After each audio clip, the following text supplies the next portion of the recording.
Hey everyone, welcome in. Hope we're all doing well. Right before I started stream, something fell over in my bathroom, so I think there might be like a ghost situation. Like I heard something fall, and then I heard something fall again. So maybe because like if it fell once, I'd be like, oh, it just fell down. But like, it fell twice. I guess I'll find out. I guess I'll find out later. Miji. Yeah, I think you've added another G now. Mijiji or Miji Gigi? You know what? I'll answer to anything, honestly. I think like when I used to like chat a lot in streams, like I would get called all sorts of things. Like uh, a lot of often people will be like Miji with one eye, which is fine.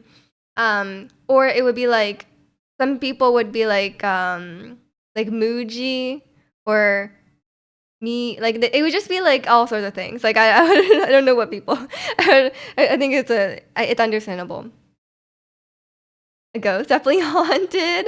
I think there's a ghost, but I've kind of already known there was a ghost. Um, there's also like my tap is slightly broken, so sometimes it just like randomly starts running. So that's definitely a ghost. Think Mojo Jojo, but what's Mojo Jojo? Am I out of the loop? Yes. And welcome in Angel Slay Jew Games. Is that me? You can be Slangel. That's pretty good. What about MJ? No one has ever called me MJ. You can be the first one if you want. It's a made up name anyway, so I'll just answer to anything really. The main villain from Powerpuff Girls. Oh yeah, we do have Powerpuff Girls in Canada. I just never really watched. I mean, I probably watched it as a kid, but like I don't remember it. It wasn't very ingrained into my childhood. Clearly, I know the main Powerpuff Girls. I no, actually, I don't. I can picture them in my head.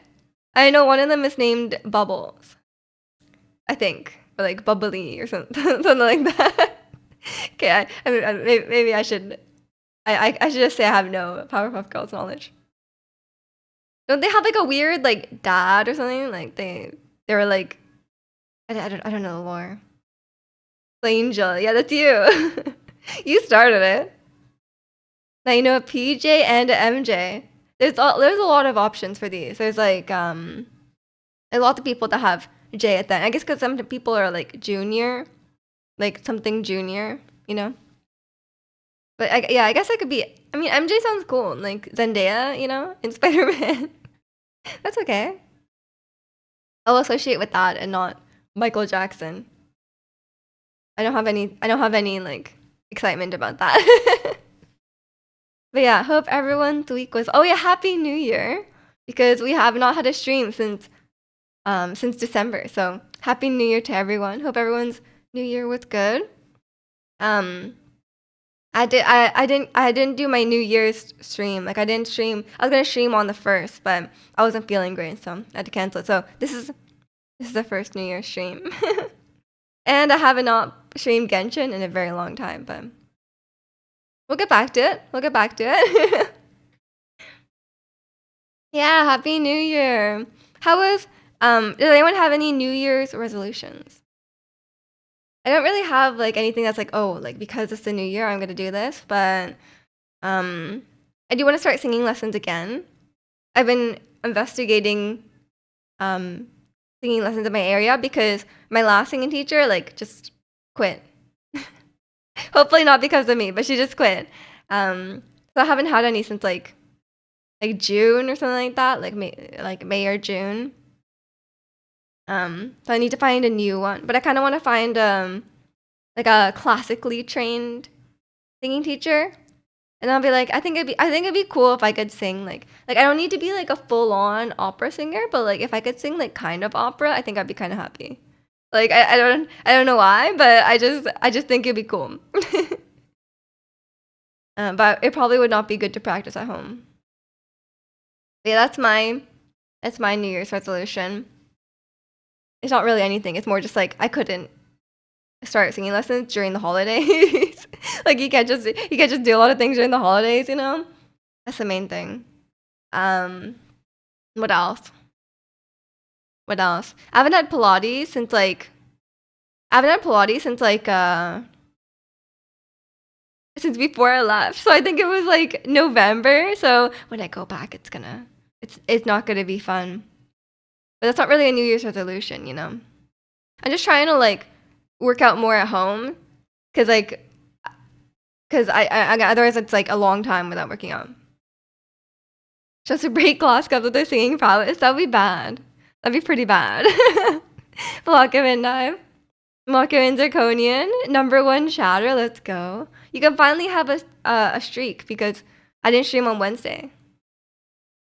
Opera, that'll take a bit of practice. Yeah, that's why I'm not like dedicating myself to a life of opera to be like a full-on opera singer. But if I could use some of the techniques, you know, I think I'd be happy. I don't want to go through like full opera training, you know. Like I don't need to pass my opera tests or anything like that. I'll just casually sing a bit of opera. I think if I think I'd be happy with that. And it'll probably help in other aspects, you know?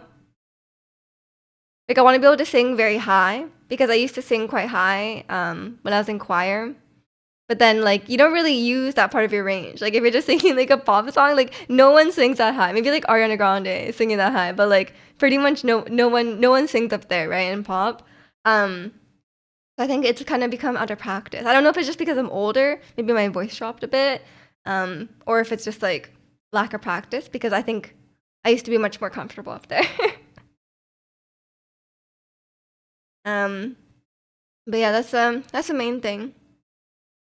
So we need to read the bass rolls in Don Giovanni. No, I'm gonna first work on my high range, and then we'll see about the low range.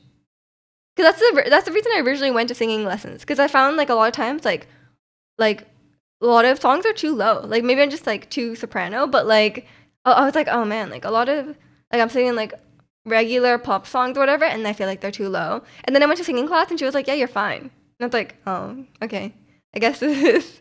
I guess maybe it's not something that can be greatly improved. You know, like if that's like the bottom of your range, and your technique is solid reaching that point, maybe you can't go much further, you know? So maybe that's why, or maybe my singing teacher was just didn't care about that, you know? I have no idea. I feel like that's why I want like a more like proper singing teacher, you know? Not that she wasn't good, but like I just want like more technique, you know? Because we didn't really go over technique in my singing lesson. We just like she just kind of like was like, oh, sing it like this, and then I would sing it like that, and then she'd be like, oh, good. Just remember to sing it like that. I'm like, okay, thanks. It was more like making the decisions. Like I felt I was being directed. But it wasn't anything like, oh, like if she told me to do something, it's not like I can't do it. Eden, you mouse, your scroll wheel is crashing out for real now. Even the scroll wheel click function is bugging. What do you do with the scroll wheel click function? Sometimes in a game, like you can use it to like tilt the camera. I don't know why. Yeah, I tried a bunch of things. Okay, so I've been having this issue with my scroll wheel where like when you scroll in a direction, it will jump in the opposite direction first. So like you're trying to scroll down, it will jump up and then start scrolling down. It's like really annoying. And then like so then I checked online, right? I checked like every solution that people have found. That people were responding. It's like, oh, it worked for me. Like, wow, can't believe it worked. Some people said, you know, put like compressed air here. Because they might just be dusty, like the sensor could be dusty. I've tried that many times. People said just blow really hard into it. And I've tried that. I guess it's a bit different than the compressed air. Don't know. And then some people said like just scroll really fast and just scroll really aggressively for like a minute and then it will like realign. And a lot of people were like, oh my God, that worked for me. Like they're like, wow, I can't believe that worked. It's so stupid, but it worked. And I've tried that many times. It does not do anything. So maybe I should just give up on this mouse. It was like $50. Maybe 2 years is the max this mouse can last. Either she was operating a higher plane of existence that we can't understand, or she was phoning in on the teaching. To be fair, it was pretty cheap singing lessons, so maybe I should just maybe I should just get more expensive singing lessons, and that will do the trick. Who knows? Last time you disassembled your mouse to try and fix it, I lost the screw. Oh, I remember that. Yeah, maybe don't bother. Maybe just get a new one, depending on how valuable the mouse is. But for me, it's like I really like wireless mice. But for me, I feel like the mouse might be too small. I don't know if it's too small or too big because like it hurts my index finger to click a lot. But maybe it's just my clicking. Maybe it's just like my clicking muscle is bad. So I don't know. So maybe I should. Maybe it's like some people are saying like if you rest your hand on the mouse, it should support your entire palm. So maybe it's like not long enough. Maybe it's not big enough. My hand is too big. I don't know. Maybe this mouse is meant to be grabbed like this, you know? Some people hold their mouse like this. But I usually just put my whole hand down. So maybe I need more like wrist support. So like if the mouse was bigger, I could support my entire wrist. Maybe that's why my hand is hurting. Don't know. It's very but last time I had a mouse that was too big. And then so then like it was hurting to press the buttons because it was too big. I was like my hands were stretching too much. So it's like this is a delicate process, honestly. This is tough. The scroll wheel lets you scroll up and down with your mouse. You had to use it a lot because the wheel is unreliable, but now that's worked too. Oh, right. Like you can scroll fast with it. Yeah. I remember now. You're a claw grip guy. You like a lighter mouse. And I put my whole hand on it. I just go like this. So maybe I just need a bigger mouse that has more wrist support. I don't want to go all the way to a vertical mouse. Like I know like ideally like vertical mouse is the most ergonomic, but like I want to be that guy with a vertical mouse. I don't know. You love the scroll wheel release? Just flick the scroll wheel and it scrolls for centuries. I guess that would be useful if you're scrolling really far. I've never used that though. I know. I was also thinking maybe like I have my scroll wheel inverted, so maybe that's causing issues. Like I'll try and put it back, but like every time I try to use a non-inverted scroll wheel, it's very confusing. And welcome in P. Be that guy. I don't know if I want to be that guy. But like the one thing I really need is like just wireless mouse. Cause like sometimes I have my computer hooked up to my TV as well. So I can like control my computer on the TV. So then like if I'm using it on the couch, then like I kinda want the wireless mouse, right? So like and then like I found that like a wired mouse, like the cable picks up so much dust. Like the cable gets so dusty because it's like moving around so much, like picking up all the dust on the table. It's really annoying, and I have enough cables as it is, so I can't be bothered. You do Logitech MX Master. Whoa, that sounds intense. I don't know what this is. The Logitech mouse as well, but I can't remember what it's called. My brother got it for me, and then I told him, hey, the mouse you got me, the scroll wheel is breaking. And he was like, yeah, they just do that. And I was like, okay. I didn't get useful advice here. I just was told, too bad. Too bad. Get a new mouse. I was like, great, thank you. I guess I'll just get a new one. So I'll do some research about different mice for different. Maybe one a little bit bigger than this, and then I'll see how that works on my hand, you know? Yeah. It's very difficult to be ergonomic. Like I feel like it's so like there's so much nuance to it, you know? Like I feel like it's so like hard to get right because like it has to fit your hand and it has to fit the type of grip you have. And it has to like you know, it's just a whole slew of things, you know?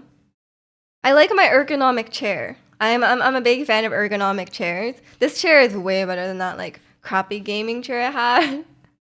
That was like falling apart. This one is very nice. And it wasn't even that expensive. It was like I got it from like we have like the office liquidation stores around here, and this one is like it's like a steel case. It's a steel case adjacent chair. It's like a Canadian brand. And it's done me very well, honestly. Like the only thing is there's this where is it? Where's the thing? There's like oh here. I don't know if you can see it. This thing it like inflates it inflates the lumbar support, and it for some reason it's at perfect height to just destroy like it's like mid thigh. It's mid thigh height for me, and I have crashed into it like at least like 4 times, and then the last time I did it, it bruised for like a month. Like I bumped into it so hard, and like that thigh area, just like getting hit in the thigh. Like what do people call it? It like it hurts real bad. So that's my only concern. This thing that sticks out from it, just I keep bumping into it, and it's very painful. But I haven't done it in like a year, so maybe I've come a long way. I used to also I have like a pretty small apartment, right? So like when I open the dishwasher, you can't walk past, like you have to step over it. And I used to always do that, like I'd have it open and I just step over it, but I hit my ankles on it like really hard, like many times, and it hurts so bad to hit your ankles as well. Like I feel like your thigh, your ankle, your elbow, like those places actually are the worst. So um, those are the main places I tend to injure myself at home. um, that's about it though. I think sometimes no, that's it. That's it. It's mainly my ankles. To harden your legs by kicking palm trees, like those Thai kickboxers. I think I would give up after one time. I feel like I experience pain very easily. I think I'm just like very very bony. I don't know. Did you run full speed into it? Like a month-long bruise is wild. I think it went in very directly. I think it was like very deep bruise. It was bruised for so long, and I think there's still like a mark there. Like if I look closely, like I could see like a mark for like a long time. Like it just did not go away. So maybe it's just like I shouldn't be anemic anymore, but maybe I'm just like anemic. I don't know. You need a new chair. You like the one you have that has no head support or armrest. Oh, I feel like I don't really need head support. Although it would be good because my Pilates instructor says like, I feel like a lot of us have this, right? Where your head is like a little too far forward. Like technically your neck should be straight, right? But I feel like a lot of us like spend a lot of time at the computer, so we have a bit of the, I can't remember what they call it, like tech neck or something, where you're like, where you're kind of like turtling. So maybe like a head support would be good. So you could like consciously like put your head on it. And armrest, not having armrest kind of sucks. Yeah, you should definitely get a new chair. But make sure you get an ergonomic chair, not a gaming chair. That's my unless you try to get like a high quality gaming chair and you think it's good, but I think ergonomic chairs are generally a better bang for your buck. So what you're saying is you're weak. No, I'm getting stronger. I've been working out at home. I've been doing arm workouts. Pretty crazy. Um, and usually at home I do like glutes, I do arms and shoulders, and then I do abs. Because I used to not do abs at home, but now it's actually not bad. I really like the bicycle crunches. I love doing a nice bicycle crunch because it like works at the side. Or I find what really makes me sore the next day is like if you just stand up and then you just kind of like lean to the side and lean back up, but like engage your core doing it. I always end up with a very sore side because like I guess you just don't use some muscle like as much, like the directly side.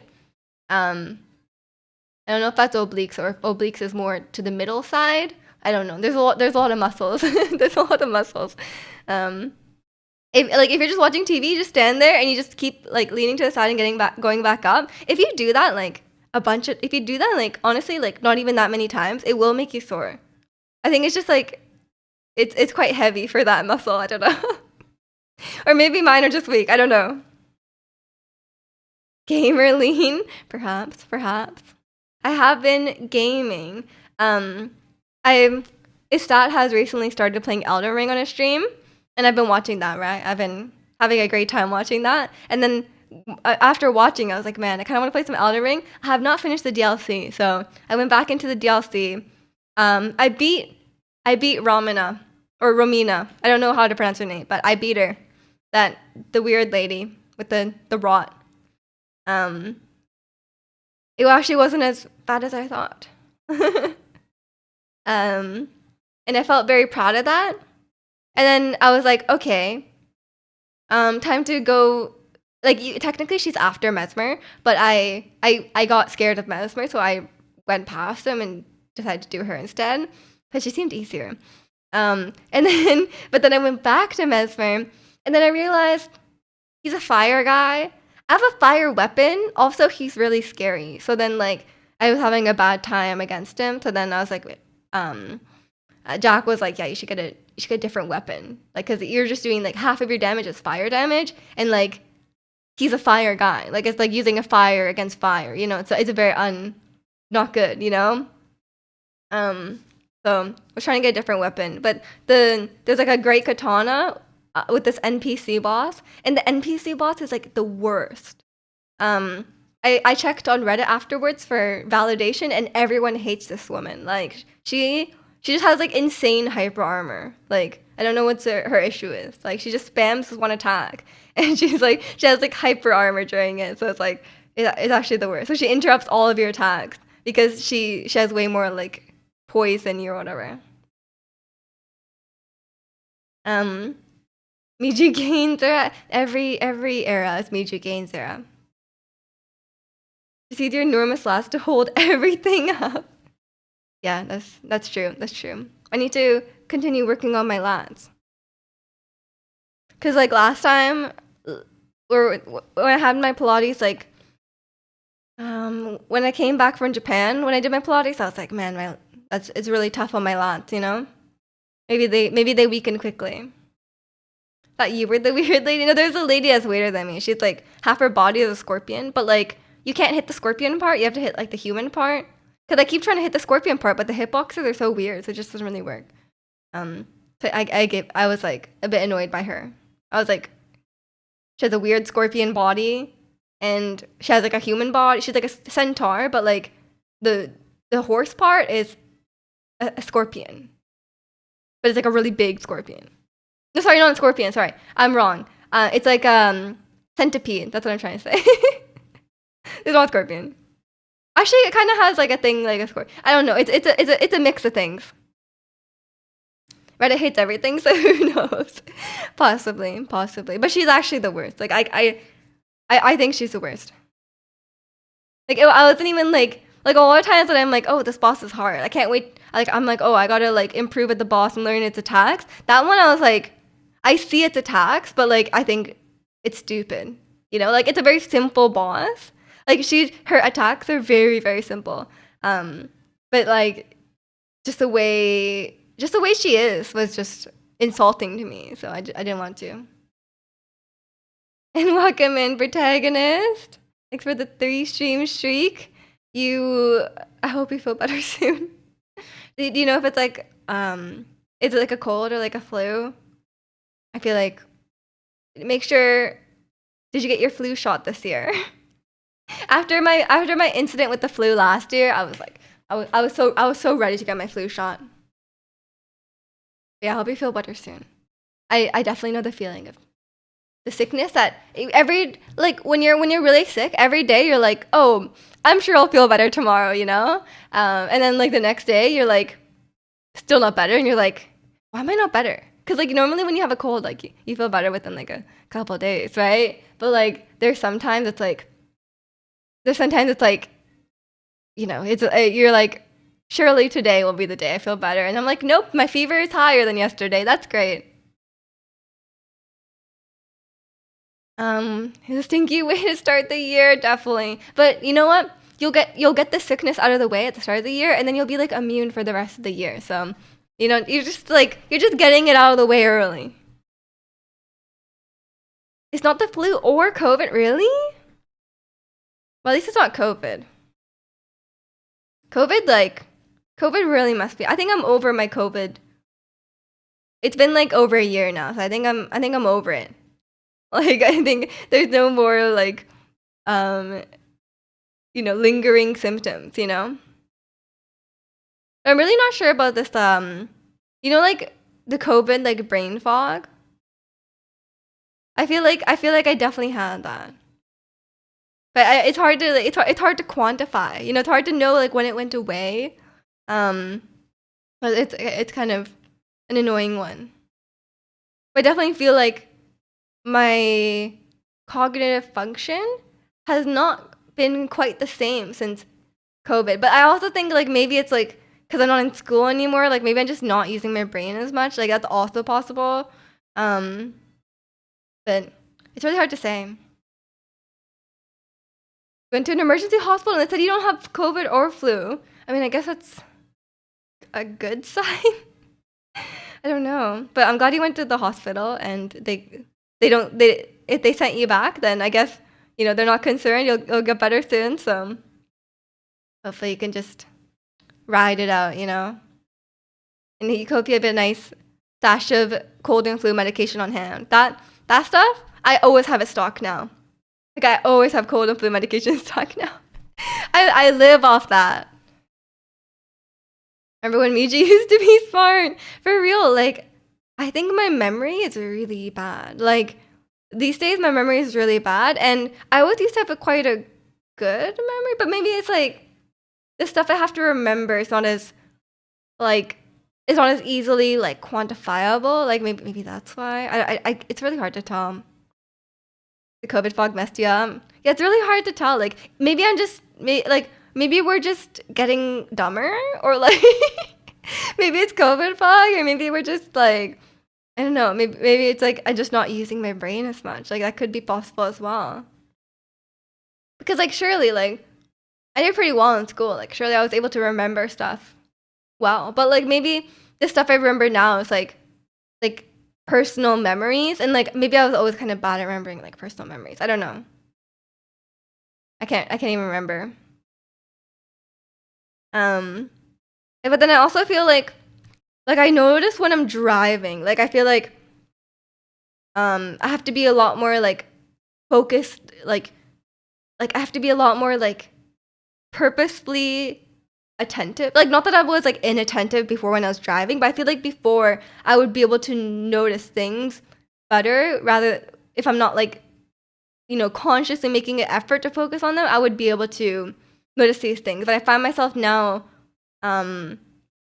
like making more mistakes while driving, or like not noticing things that I feel like I would have noticed before.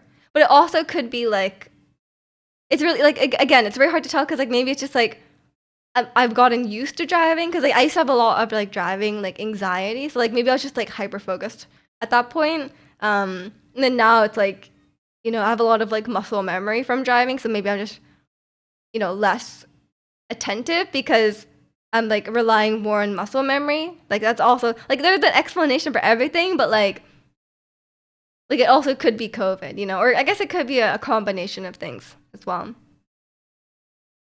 You have a constant headache that will never go away, even with painkillers? Do you have that, T-Bird? Luckily, no more headache. You have to be careful with painkillers like aspirin. It's something you're allergic to. Oh no. Enjoy the acetaminophen instead. Been a rough few days where each day I'm having something specific to deal. Oh, that's actually the worst. You're like, oh, like, like, oh man, like once I get over the fever, everything will be good. And then you have like the worst sore throat you've ever had in your life. Or like you have like a terrible cough, or like, it's like, or like you have like nausea. That was me. That was me after, when I got like COVID and the flu. Like there's like when one thing ended, another thing began, It's actually the worst. But what's your guys' least favorite like flu or COVID symptom? Because like for me, I have to say like when you have a really high fever, I think that's the worst one. Because like when you have like a mild fever, it's really not that bad. But like when you have a really high fever, like I kind of describe like how like terrible it makes you feel, like you just feel like you're dying, and you feel like every bone in your body hurts, like you're lying down, but like it hurts to lie down. I guess that's also aches, but like fever and aches, like oh man, like when you have a really high fever, it's just like you just feel so awful. Like I just don't know how to describe it. Like I'd rather have like terrible sore throat, or I'd rather have like congestion, or like like all these other things. Then like once you hit a certain temperature of fever, it's really brutal. Why did that speed bump yell? Oh no. You lucked out, never got COVID. I hope you stay that way. I mean, a lot of people get COVID too, and it's just like it's very mild as well. Fever is up there, but my biggest enemy is either congestion for not being able to sleep. But that's true. That's true. Not being able to sleep is annoying. Um, a sore throat where it's painful just to drink water. Oh my god, I had that. I had that. That's the worst. You're like, I want to eat food, but eating food feels like you're eating like knives. And then when you drink water, it's like you can like when your sore throat gets to the point you can't even drink water. It's like, what are you supposed to do? But I don't know what the hospital told you, but when I thought I had strep, they were just like, yeah, gargle salt water, goodbye. Like, just gargle salt water. But apparently it's quite good. Because, like, I think the salt water reduces the inflammation in your throat. So I know it tastes really bad, but it should help. It should help. Yeah, congestion is the worst when you're trying to sleep. But, like, honestly, I take congestion over fever. Like, because, like, yeah, not being able to sleep is really annoying. Because if I sleep, like, propped up, I always wake up with, like, my back sore, you know? But it's, like, either not being able to breathe or having a sore back. So I'm just like, okay, you know what? I'll take the breathing, you know? Or I'll take being able to breathe and waking up with, like, a bad back, you know? Yeah, but I feel like the cold and flu medication for the congestion, like I feel like it doesn't do much. I really feel it doesn't do much. So I was thinking that it may be typhus. Or I knew when you had to feel your back, I went to 2 emergency rooms and couldn't find any flu, COVID, cold, or any other disease. Went to the third one, an infectious disease doctor concluded typhus because it wouldn't show on standard infection test. What is typhus? So you get like a really bad headache? Is it like a migraine or is it just like a headache? Because I get migraines and migraines are actually the worst. Like, cause like they don't respond to like the traditional painkillers. And then when they get bad enough, you're like dizzy, you're nauseous. Oh, recently discovered this year, or I guess last year, discovered nausea. I never really had any issues with it before, but recently I have realized how awful nausea is. I'm like, wow, maybe that's the worst. I don't know. Nausea is terrible. Like it's just an awful feeling, and it just doesn't go away. And the more you think about it, the worse it gets, which is annoying. I went to have a bad case of nausea. You were throwing up. Oh god, it was so bad that the pressure you're exuding from vomiting caused your face to get petrified. I don't know what that is, but I'm sorry. That sounds really rough. Hopefully, make sure you stay hydrated, and hopefully you can. Have you been able to eat?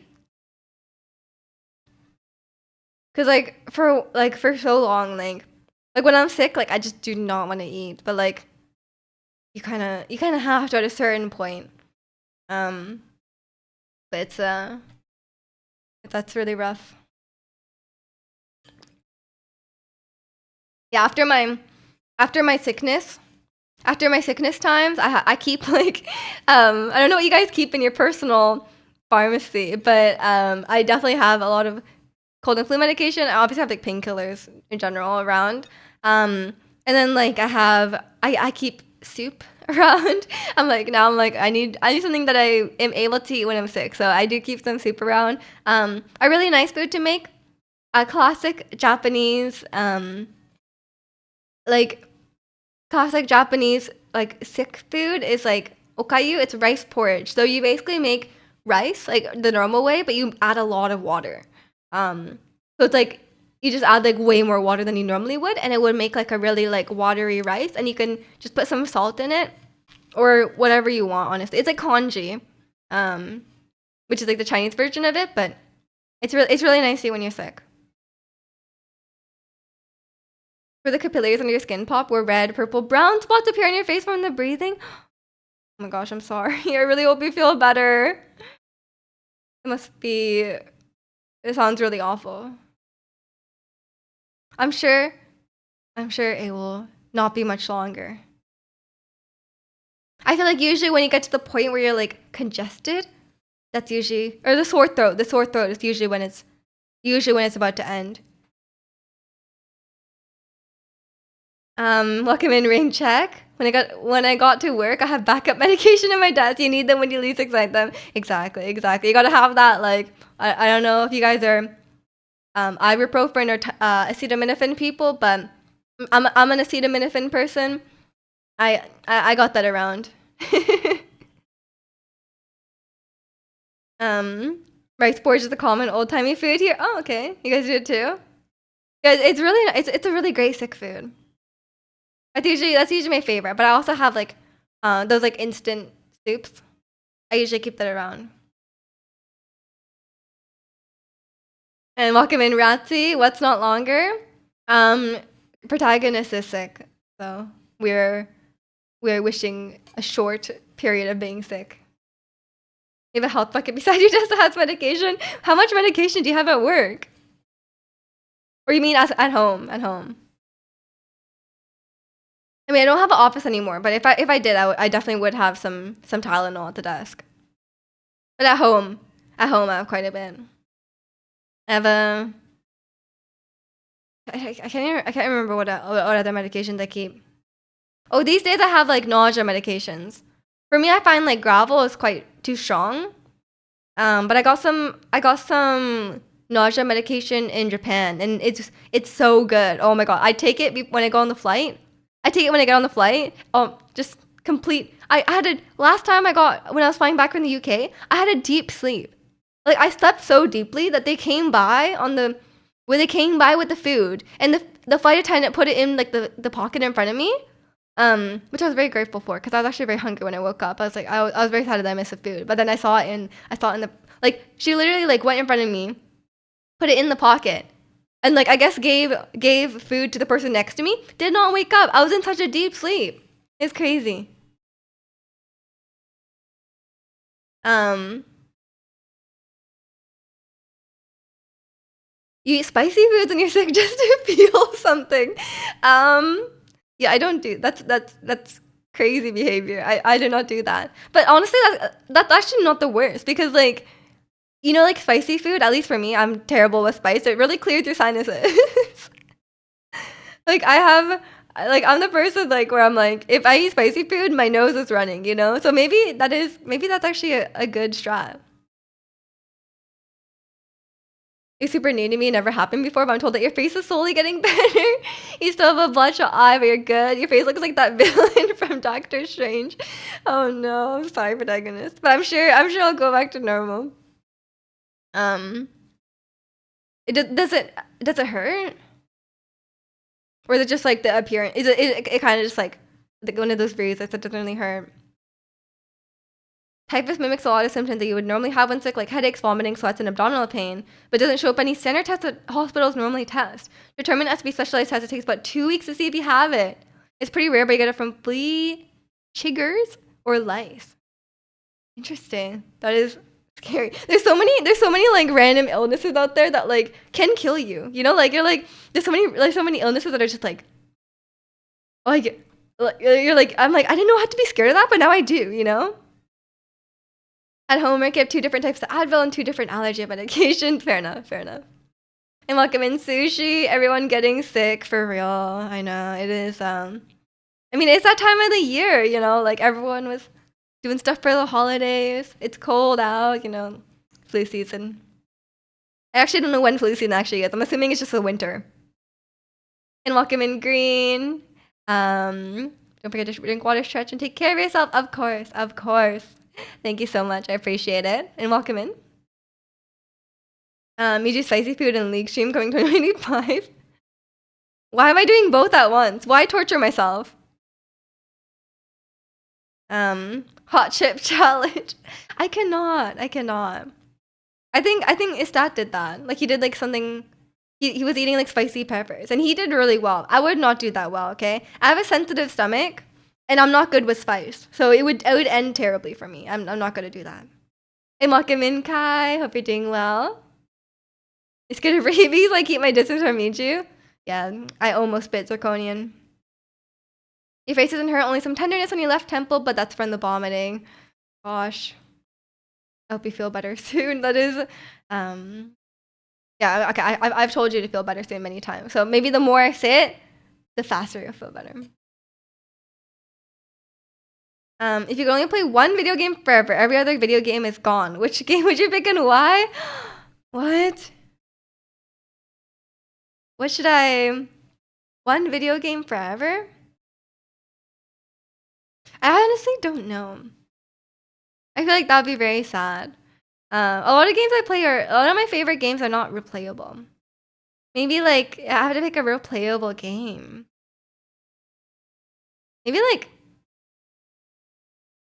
not Animal Crossing. That's silly. I got bored of that after a month. Maybe Breath of the Wild. Because my other favorite game is like Undertale, but like with a story-based game, like you can't just replay over and over, you know? And I could just watch it. Like when the new game comes out, like when Deltarune comes out, I could just watch it. It would be kind of the same. Would you rather torture yourself 2 separate streams? I'd rather just do neither, you know? I feel like you take the ultra spicy food over League. It's not that bad. It's not that bad. Made you secretly down ×3 Samyang off stream without breaking his head. No, oh my god, I had the ×2 one time, and if I took a bite, I took a single bite, and then I felt like I was like, this is not food. It tastes like battery acid or something, you know? Like I was like, what the hell is that? But yeah, welcome in Digest, welcome in Demon. It's me, and welcome in is sad. Same as video game question, but for music artists. That's really tough. How would I choose? Music art, just a singular music art. I guess it would have to be someone with a lot of songs, you know? My favorite band is Sorang. I guess I could listen to them forever. That could be fine. But then I would lose out on all my musical theater songs. But you can't just pick one artist for that, you know? That's not how it works. So I guess it wouldn't work. I also like, in pop artists, I like Ariana Grande. She has a lot of songs. But would I want to listen to that forever? I don't know. Easy pick for you. Marvel vs. Capcom 2. Your favorite game of all time. Now you own it thanks to the collection. You can never give that up. Fair enough, fair enough. I'm glad you have an easy answer off the top of your head. I just don't have a game that's like infinitely replayable like that. I don't know. Because like I think I'd feel like I'm missing out. Because for me it's hard to pick because I like a lot of like short indie games, you know? And like while I love those games, it's like not really like a game that you play forever, you know? Oh, actually, yeah, good point. Not for Wild Rift, but maybe Genshin. Like if it's like I can only play one game forever, like Genshin. Genshin, it's kind of cheating to pick a live service game, right? Because like it keeps updating. So I hasn't butted in with you. So he just didn't hear the question. He didn't hear the question. He doesn't know. But we all know the answer. But I'm not sure if he would pick that. Spicy food pain ends quickly. The League pain affects your whole body. It infects your whole brain, let's be real. What was the question? You can only play one video game for the rest of your life. We did every character to level 90 if she only played Genshin. Yeah, exactly. Like, I feel like in Genshin, there's at least quite a bit to do, and they keep adding more stuff. So, like, it's not, like, I would not put Genshin at my favorite game of all time, but, like, I feel like I've played enough Breath of the Wild. I could probably let it rest, you know?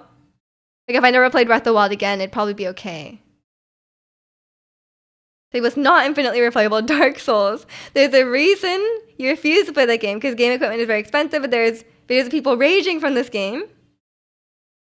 Game equipment is very expensive. Like in the game, you mean? Like the armor and stuff in the game? I feel like Elden Ring has been quite replayable for me because like if we're allowed mods. Oh, you know what? Stardew Valley as well. Stardew Valley would be good. I think that would be a good one as well. Genshin, yeah, Genshin, Stardew Valley. Yeah, I feel like Breath of the Wild, maybe I've exhausted that, you know? I'm not a huge fan of mods in Breath of the Wild, but maybe in Stardew Valley mods could add new life to the game. But I think like for Elden Ring as well, I've gotten a lot of replayability out of it with randomizer. I think it's quite fun with the randomizer. What's my favorite game of all time? I have two favorite games of all time. It's Undertale and Breath of the Wild. But God of War, the 2018 one, is up there as well. Can't play Genshin anymore because you don't have time, but at least your wife came home before you left, Navia. I'm glad. Diablo 2 for you? Is that the one you've been playing? Or is that a different Diablo? Dark Souls 2 is better than Dark Souls. That's true, that's true. Well, if you're gonna pick a Souls game to play only for the rest of your life, like I feel like Elder Ring would have to be the one, right? Because like there's so much more, like there's so much more game, right? Like while you might prefer the other ones, eventually, wouldn't you have played enough? Unless you're like a speedrunner or something, I guess you could just pick the game you speedrun and then you would have like infinite content. You played so much Stardew Valley Extended. Yeah, I've never played Stardew Valley Extended, so maybe Yeah, if I had to pick one game for the rest of my life, I guess Stardew Valley. Final answer, Stardew Valley. Actual gaming equipment. These people break their consoles, their controllers, their headphones. It's insane. That's only the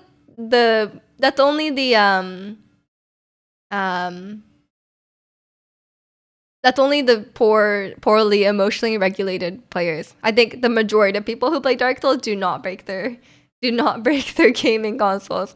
I think the majority of people who are not children have not broken their stuff, you know? Dark Souls can go to the deepest depths of hell. I see you have some experience here. I had a lot of fun with the Elden Ring Seamless Co-op mod. Oh yeah, and you can combine the Seamless Co-op mod with the randomizer, which is really fun. But maybe when the Night Rain comes out, I don't know if you guys, the Night Rain is like they're releasing a new Elden Ring game that's like a roguelike, co-op roguelike. So that's basically what I've been doing with the co-op randomizer, you know? It's like, but it's just like integrated into the game. So I think that would be ideal. That might just replace my co-op, because setting up the co-op randomizer is really annoying because like they keep updating it. So then, like every time it updates, I have to like re-download everything. Undertale, the sound. I can't make the sound. That's actually close though. Welcome in Maestro and welcome in Katie. Hope you're doing well. Hope you're both doing well. Fortunately, your life game will be League. Ratsy, don't do that to yourself. I think you should pick a game other than League, and then you're free from League of Legends. You can never play League of Legends again. How about that? We tried Demon Souls about a year ago. All I did was die. I couldn't get anywhere. It's tough. It's tough. That's the experience though. Like all you do is die, and eventually you don't die, and it feels great. You just need. It definitely is a game that requires patience. So, I think the more you tilt, the less enjoyment you will get out of it. We should just like, you know, co-op roguelike that some say is Elden Ring mixed with Fortnite. Sorry, what? Sorry, what part of it is Fortnite, Devern? Oh, because of the shrinking map. Maybe I guess that is a factor, yes, but it's really not a battle royale. It's a co-op. League is a red flag, a little bit of a red flag, Grazie. I feel like you should not pick League as your forever game. But I guess it is infinitely replayable because like you'll never reach the ceiling of your skills in League. You know, like I feel like you could play League for the rest of your life and you could still have room to improve, right? I guess that has as long as you don't get too toxic about it, that could be I could see it. I could see it. It's tilting but never boring. Fair enough, fair enough. How quickly do you guys say you would tilt in a game? Like say you're fighting a boss. Like how many attempts would you stay like okay, sorry, let's just say how many attempts. How many minutes or hours would you say you would stay calm? And what point would you rage quit the game? You know, Arctic Blast on Monday. We may get some snow. It's gonna be cozy the whole week. I hope you enjoy it and you don't have to drive anywhere. The forecast says there will be 15 to 30. Okay, I'm sorry. Do I have bad teammates? If I'm solo, I should be winning. No, this is like there's no one else. There's no one else in the situation. It's just you versus the boss, or you versus someone else. I don't know. There's just take the teammates out of it. I'm looking in social. If you're doing well, you're raging during the first attempt. Come on, man. You want Wuthering Waves to come to console gaming. You don't have a PC and you don't like playing games like that on your phone. I heard Wuthering Waves runs very well on phone though. Usually when the game is new, it runs well on mobile, but it depends on your phone, I guess. Yeah. You rage the moment you start the game. You press like new game and you're like already mad. Is the boss beating me but should be winning? If so, I'm raging. Yeah, that's the problem though. For me, that's what I think I said this last week, but I think that's where tilt comes from. I think the dissonance between how well you think you should be doing and how well you actually are doing, or another way to put it, how good you think you are versus how bad you actually are. I think the dissonance between that is what causes tilt. In my opinion. That's my thesis. It's just you and Genichiro from Sekiro. Don't know who that is, but I'm assuming it's very hard. Maybe an hour and a half of trying, you don't really rage quit, you just get sad and take a break. Honestly, same. If I'm like really struggling with something, I'm sad, but I'm not mad. I'm just like, oh man, like this is taking a while. But sometimes I'm having fun. It depends on the boss. Maybe watching some weeb stuff. Enjoy the cozy snow day. Yeah, I feel like I have different responses to people when they say it's gonna snow. Like some people are like, "Oh my god, I'm so excited it's snowing," and I'm like, "Congrats!" And then sometimes, but my default response when someone says it's snowing, I'm like, "I'm sorry," because here when it snows, it's terrible. It depends on the game, but maybe 1 to 2 hours. Yeah, I'm about the same. I mean, I wouldn't rage quit, but I feel like after a few hours, I would probably want to take a break. Because like, when you take a break and then you come back, then you often do better. It's more of the controls and run smoothly, but also the small screen. Yeah, fair enough. It's so tilted when I'm up against someone who played much more than me. But like, that's that they're better than you because they played more. I feel like that should be. Wouldn't you be more upset if someone if I just picked up the game first try and then I beat you, just like by blind luck? Wouldn't that be worse? Genichiro is the first difficulty spike in Sekiro. Oh, okay. One could say Miju is sad because bad, but I know I'm bad. That's the thing. Like I feel like I don't get tilted because I know I'm bad.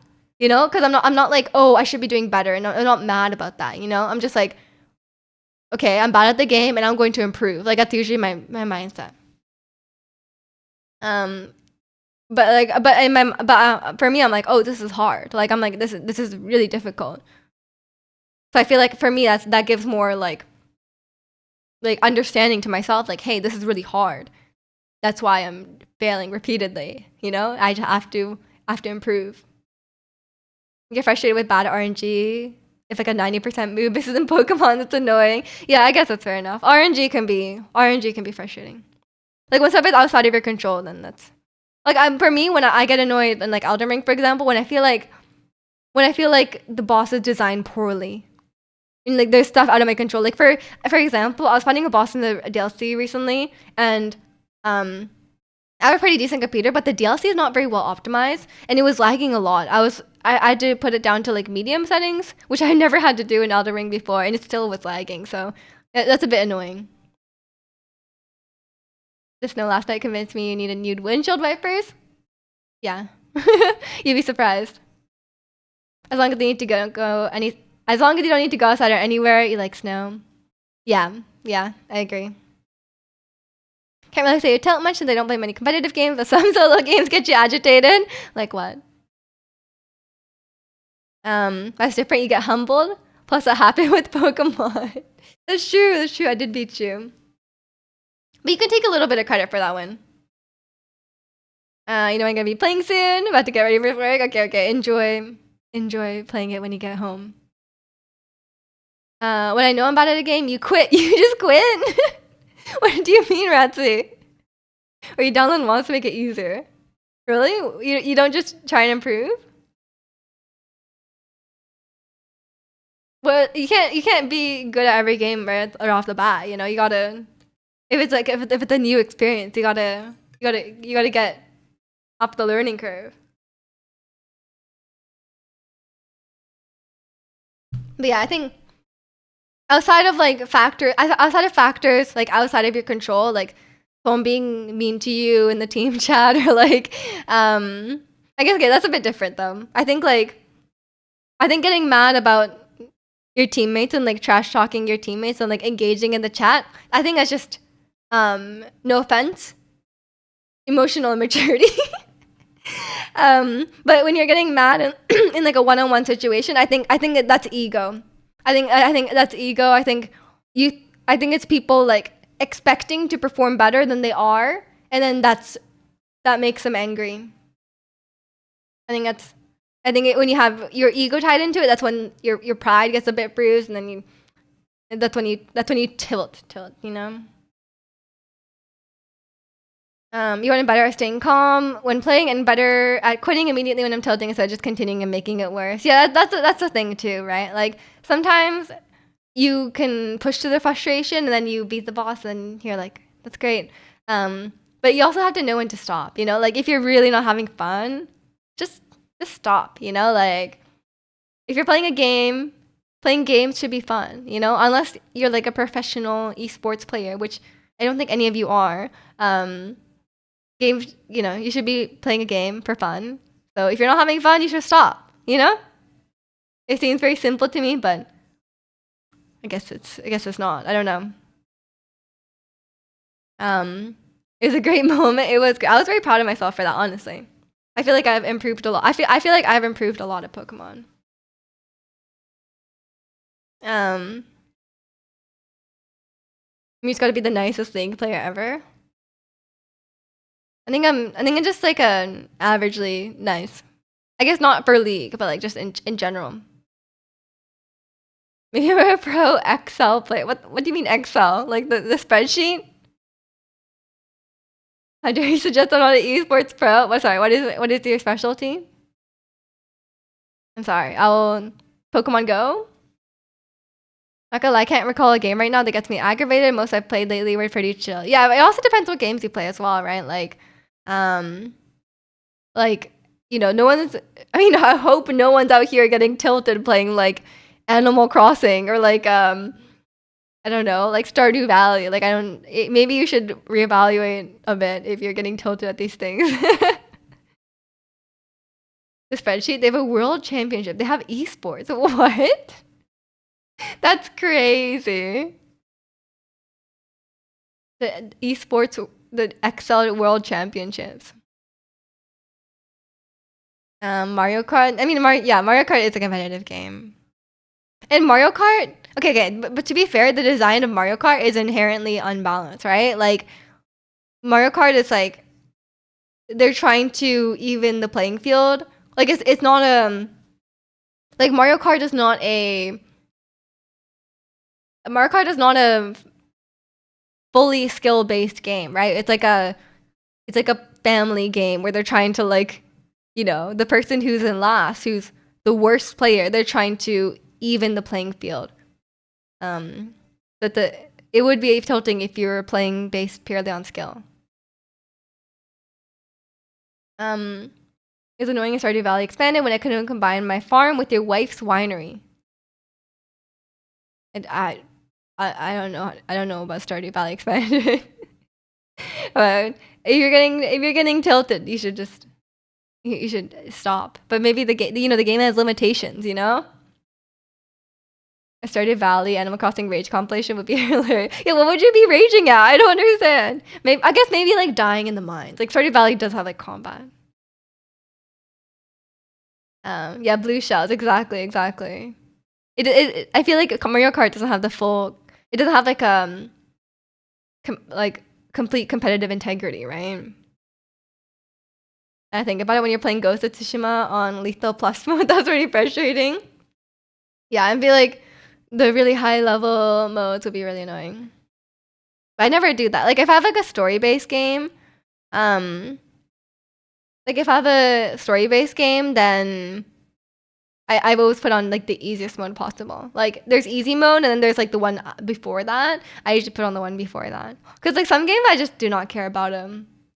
Some games I just don't care about the the combat at all. Like a lot of games I'm just trying to get through the combat just to good story. I have a farm and the person I marry has a business. Why can't I keep a second business? I don't know, Rancy. Ask them to add it or help them out and add it yourself. Miju's a story mode gamer. I am. Probably tax reasons. Yeah, it's probably the tax reasons. You know, all the income tax in Stardew Valley. But yeah, so if I'm playing a game for the story, a lot of times, like if I'm playing like Uncharted, I get a bit annoyed at like the combat parts. I'm like, you know what? I kind of just want to get through this, you know? Or when I'm playing The Last of Us, I'm like, I just want to get through the combat, you know? Like I'm not really here for like, I'm not really here to like enjoy the combat, you know? Like it's like for me, it's like as long as the combat is not unenjoyable, then it's okay. Like if it's like tolerable, like for me, it's like for me like combat went from like intolerable to tolerable, and I never really enjoyed combat till like even in God of War, I was like, it was like a little bit above tolerable to me, like for in God of War. But then like I don't think I really properly enjoyed combat. What was the first game that I enjoyed combat in? Honestly, I don't know. I can't remember. I think I had one. I had one, but I can't remember. I can't remember now. COD campaign, you play in the easiest mode just to run around and snipe people. Rathy is full of the red flag games. Pelican Town, antitrust law, probably. Could go into the next tax bracket. I think the business taxes are confusing, you know? How was COD a red? We had a list of red flag games. We had a list of red flag games. And COD was at the top of the list. But it depends when you played COD. Like it depends when you played. Like if you played like when you're a kid, I don't think that matters. But like I think like what we said, like games playing in like games you play in 2024 or like I guess around 2025, the red flag games in that time. I can't remember our full list. We had one. But it's I definitely had a specific game where I was like, man, gameplay's kind of fun. Maybe it was like a game where I enjoyed. Maybe the first game I enjoyed the gameplay was like Breath of the Wild. Where I was like, I wasn't just playing for the story. I was like, oh, the gameplay is fun. I guess Animal Crossing as well. Because like I didn't really know that there was other types of gameplay. You know, like I had only played like Uncharted, The Last of Us, and it was like just like fighting, right? It was like their story and then fighting, you know? And then I was like I don't really enjoy this part, you know? Like but then like I was like, oh, there's other types of games. Like I can play a game without a story and still have fun, you know? That was a revelation for me. I didn't know this. Cause like growing up, my brother only played like I only really was around games from like my brother and like my cousin, and they both played like shooting games. Like it was like Halo, Call of Duty, Grand Theft Auto, or like you know, like those kind of games. So I only really had experience to that. It's hard to play Breath of the Wild it's very hard to play Breath of the Wild for the story. I don't think anyone it's yeah. there's not much there. So you would have a very very thin motivation, you know? That's not the right term, but you know what I mean. GTA, FIFA, COD, and League are all in the red flag bag. You played all of those in the past 5 years. That's your walking red flag. Never played Uncharted 2 because I did not like how 1 played. Okay, but to be fair, 1 is like really old. Like Uncharted 1 is like they probably had a lot of limitations on how they could play. But yeah, I tried to go back after playing Uncharted 4. I tried to go back and play some of the older Uncharted games. It's it's kind of hard. It's hard to go back. It's really hard to go back. Like after all the new like mechanics and stuff that they introduced in 4, going back even to 3, like I was like, the gameplay is really annoying. I was really annoyed. I think I ended up finishing 1 and 2 though, but then I kind of gave up by 3. I was like, whatever. And Walkman Livy, Breath of the Wild bad? What?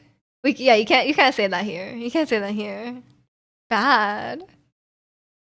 Yeah, Uncharted. Yeah, I can't. They kind of all blend together for me, but definitely they had that like PS1 gameplay. No, like no wonder your dating life is non-existent. Your game choices scream red flag. Exactly. You can't show up on dates saying, "Hey, I was just playing some COD this morning." Like, but you can't say that. You can't say that. I know it's just for that reason. You had no interest in playing the next one. Yeah, yeah. I mean, that's a lot of times. That's always my unpopular opinion. A lot of times, going back to older games, to like the lack of like quality of life and like the sometimes there's a lot of like tedium in them, you know, or like you know, they can't have all these, they can't have the depth of gameplay that it depends on the game, right? Like for something like Uncharted, where like even now like it doesn't have like the deepest gameplay. It's like not very fun. Like the old games aren't very fun. Like yes, they were innovative for the time. Especially with their set pieces and stuff like that. Like I'm sure if you played that when it came out, you've been like, oh my god, like the train fell off the tracks. I'm fighting on the train. Like that's crazy. Like it probably was crazy back then, but like going back now, it's very it's not right. It's boring. You like the multiplayer in 3? Oh yeah, I never played the multiplayer. Again, I was not a fan of the combat, so that's probably why. I did enjoy the stealth. I had a fun time playing like the stealth sections, but then it reached a point where you couldn't really do full stealth anymore. So then I couldn't like, so then I kind of just gave up. But the Wild was an innovative game with some very good mechanics. But, but yeah, no, I completely accept criticism about the Wild. Like, obviously, it's not a perfect game. But I think like, I mean, it depends probably when you played it, and depends what experience you had with it. But for me, it was like the freedom and the world was just like on like I feel like it cannot be reproduced. Like it just had like something very special. But there's definitely things I don't like about it. But yeah, I don't think there can be a game like that again because it has been done. Oddly enough, you give exception to it for the games that came out before the 2000s. Fair enough, fair enough. I mean, it depends on the type of game, right? Like some games benefit from the simplicity, right? And some games do a lot better with more complexity, you know? It's every man's dream to fight on top of a train. Honestly, it was kind of cool. Like in Lost Legacy, the mini game, like the shorter game after Uncharted 4 that's supposed to be DLC but wasn't really. You fight on the train and you're like taking down like there's like a helicopter that's like on the train and you like fight your way up the train. It's kind of cool. I am a big fan of them. Maybe I'm like a teenage boy at heart, but the big set pieces are really fun. I'm like running out of this building, it's crumbling down around me. This guy just shot an RPG at it, and I'm running out of here, you know, and then I'm swinging out. It was very fun. That's what I like about Uncharted, honestly. Like it's like really ridiculous action movie set pieces, and it makes you feel like you're in the middle of it and you're doing good, you know. Did you ever mention that you've been studying game design your whole life? Really? You graduated from a programming course at the end of 2023? Well, we love discussing game design here. So honestly, lay it on us. Lay it on us. Give us your Breath of the Wild thoughts. You don't have to sugarcoat it. I will not be offended. It was very exciting to play Breath of the Wild when it was new because they finally realized the vision they had way back when making the first game in the series. Yes, yes. It was a lot of fun to explore Hyrule at your own pace. The main criticism they have is the dungeons are a bit weak and the story could have been a lot better. Oh yeah, absolutely. The story is non-existent. The story is like they're like, here's the idea for the story. And then they were like, great, we have the story. Like there was no depth to that story. But it's of my opinion that they sacrificed a deeper story for the freedom in the game. And I'm personally okay with that sacrifice. Like honestly, like if they had done it again and they did it a second time, okay, I mean they kind of did it again with Tears of the Kingdom and it was worse. But like, technically yes, they could have had some sort of solution where a story could develop organically and like have like character development and stuff with that freedom. But honestly, like if that's a sacrifice I had to make the game so open and like let you do anything at any time, I'm okay with that. Like I thought the story was very sparse. But some parts still like I still do like the characters and it was like what was there was good, but it would have been better if there was more. And oh my god, Champion's Ballad like actually makes me cry. That one was actually I feel like that one was done a lot better. But yeah, I don't want for me I know a lot of people a lot of people who don't like Breath of the Wild or like have a more negative perception of Breath of the Wild have like a lot more love for like the older style of Zelda, right? Like they want better dungeons, they want better like items and stuff like that. But for me personally, I really don't like dungeons, so the less there is, the better. I know it's the unpopular opinion among Zelda fans, but me personally, I do not like dungeons. So, I was like the Divine Beasts. Like I know they kind of suck, but like it doesn't really play into my enjoyment of the game because like for me that's like something I just have to like get out of the way. Like, so but I do understand it, but for me personally, I just like I would if they just took those out, I would have been okay. Thought that Uncharted movie super mid. Uncharted movie was super mid. Right now, trying to get through Dragon Quest games in order, but God, how did people get those games back then? Try to go through without looking up guides, but got so lost I screw up on looking up a map. Oh yeah, that's a big thing as well. I'm like, games back then, I'm like, how did you ever like figure this out without a guide? Like, I guess like people back then, like kids back then, like you always hear about stories about people being like, you hear about stories about people like trying over and over as a kid, and I guess you just trial and error everything until something works. But like I don't believe in that these days. I think it was just a product of its time. Miyamoto doesn't believe in story. That's true. He doesn't like story. Breath of the Wild story. Amnesiac centenarian wakes up and chooses violence with the pollen. True.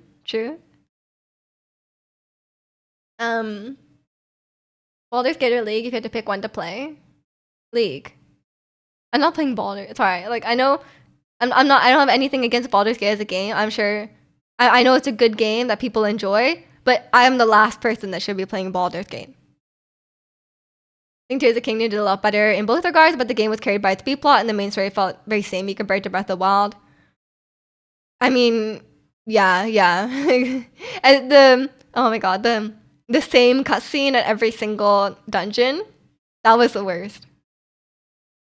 The bigger, more dense world was even more fun to explore. You greatly enjoyed the new mechanics and the dungeon designs. You still wish there was more to story in Tears of the Kingdom because it would help the game help me feel more compelled to replay the game. Yeah, like I thought like the memory story, like the Zelda story was I enjoyed it. I wish they had made it so that no matter which one you go to, the story plays in order.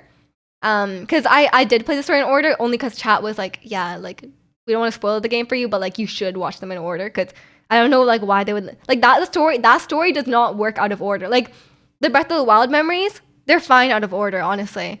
I think it's like it makes for like a worse story, but the story is so simple that really it could be any order. But the story they're trying to tell in Tears of the Kingdom does not really work if you do it out of order. It's much more impactful in order. So they really should have reinforced that. Because they could have just made like you can go to any one, but like they play like you go to like and like the first memory place you go to always plays the first memory, no matter where it is. But for me, yeah, I do agree that the world was more dense. But for me, I didn't enjoy exploring Tears of the Kingdom because it was the same map. But it really depends like how much, like how familiar you are with the Breath of the Wild map, I guess, or like what you value in exploration. Because like for me, I really value like intrinsic intrinsic rewards for exploration or like intrinsic motivation. Because like for me, like I did not even care about like finding like chests and stuff in Breath of the Wild or like finding like any like tangible reward in Breath of the Wild. For me, I was like, I liked finding new areas and being like, oh, I found a new mountain, or I found this lake, or like I found like this pretty area, you know? Like for me, that was the main thing driving me to explore. And in Tears of the Kingdom, and I had played like 600 hours of Breath of the Wild. I knew the map really well. So when I went to Tears of the Kingdom, it was the same map. Like I'm like, I know this place very well. They've added more enemies and they've added more like stuff to find, but I don't care about having stuff to find. I want to see like locations, and the locations are the same. So it just I didn't enjoy that. I'm of the opinion that traditional dungeon in Breath of the Wild's freedom of movement system was a no-go. Yeah, a lot of people. I was watching a video. I was watching a video about Breath of the Wild or Tears of the Kingdom, can't remember, recently, and a lot of people have okay, there's definitely two camps. Like some people are like, oh, like being able to cheese a puzzle is bad. And some people, like I personally think being able to choose a puzzle is good. Like if you can try many different solutions and what you think could work will work. Because like for me, it really frustrates me in older Zelda games where it's like you try something that like logically should work, but it's not the solution to the puzzle. It doesn't work. So for me personally, I kind of like I think cheesing puzzles is a feature, not a bug.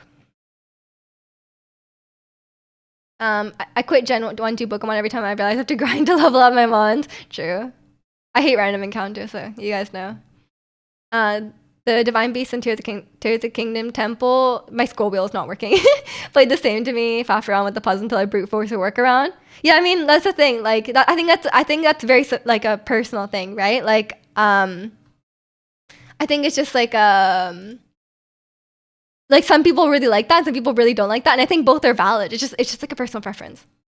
But I do think from what the Breath of the Wild developers have said, it's definitely a feature.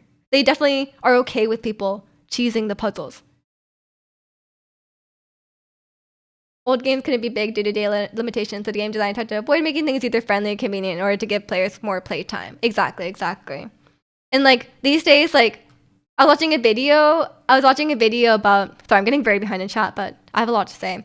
I was watching a video about like there's no stealth games these days because like you can include stealth. Like it doesn't have to be just stealth. Like you can have many different options to explore combat scenarios. So like it's kind of like that, you know, like or like for example, like random encounters only existed because they couldn't render the sprites in the game, right? The spoiler memory third Tears. Yeah, exactly. It's not good. I think the new addition to Tears of the Kingdom was too bloated. Not to say exploring was interesting, but for 80% of the new area, didn't have much relevance other than a couple spots for main story purposes. Yeah, I thought a lot of the new exploration places weren't interesting. Like I thought the Sky Islands were not interesting. And for me, the depth. This is more of a personal thing because like I said, I liked finding like new places and pretty areas, but the depths were all kind of the same, right? Because like the depths are all like visually the same.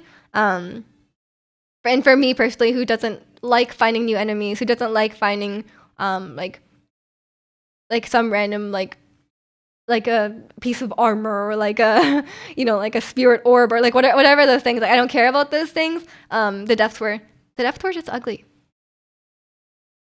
You loved the way Echoes of the Wisdom had puzzles. You couldn't cheese them because they were designed around having a bunch of different ways to solve them. Yeah, I didn't play I didn't play Echoes of Wisdom, so I'm not super sure. But honestly, I do like cheesing. I think being able to cheese puzzles is great. And I'm kind of the opinion of like I totally understand people wanting like traditional puzzles, right? But at the same time, I'm like, you don't have to cheese if you don't want to. And like I kind of want the cheese solution to be there for me who does not want to solve the puzzle normally, you know? I welcome in Jicky. Brute force leak code pop. Okay, that's a bit different. That's a bit different. That's how you fail the interview. But yeah, welcome in. Ironically, I think making Tears of the Kingdom more plot-driven ruined the exploration for me. Like I was driven to push the story and exploration took a backseat. I mean, yeah, that's fair as well because I think it's just a premise, right? Like, because in Breath of the Wild, like you lost your memory, so like you don't have that like immediate motivation to be like, oh, I have to go save Zelda, you know? Well, in other games where it's like there's something like there's a threat very much looming, you know, where it's like realistically you wouldn't be like messing around and like playing in shrines and like making a car, like you wouldn't be doing that, right? So I think that's a bit different. Okay, let's watch the clip. Breath of the Wild Master Mode taught me how to play like a stealthy resistance fighter and you loved it. True. I have my issues with Master Mode though. Speaking of game design, I do have my issues with Master Mode. I think they could have done a lot more with Master Mode rather than just like giving them more health, making the enemies higher tier and like making them regen. I do not like the regeneration.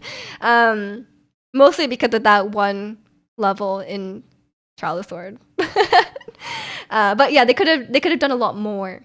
They could have done a lot more with Master Mode for sure. Yeah, let's watch the clip. He just hates puzzles. Absolutely, I hate puzzles. I hate puzzles with a defined solution. I like sandboxes. Hi, Nix. Welcome in. How are you? English only in chat, please. But hello, how are you? What is that? What is that title? I thought that's it. Uh-huh. I got it. I believe you were thinking of Tangela. Yeah. Am I right? Yes. Okay. Is it a No, I said yes. Pokemon? Classic Pokeball. Repeat. Can you repeat? You repeat. Interesting. Does it have legs? Oh no. Yes. Not the Pokeball. Say that again. Yes.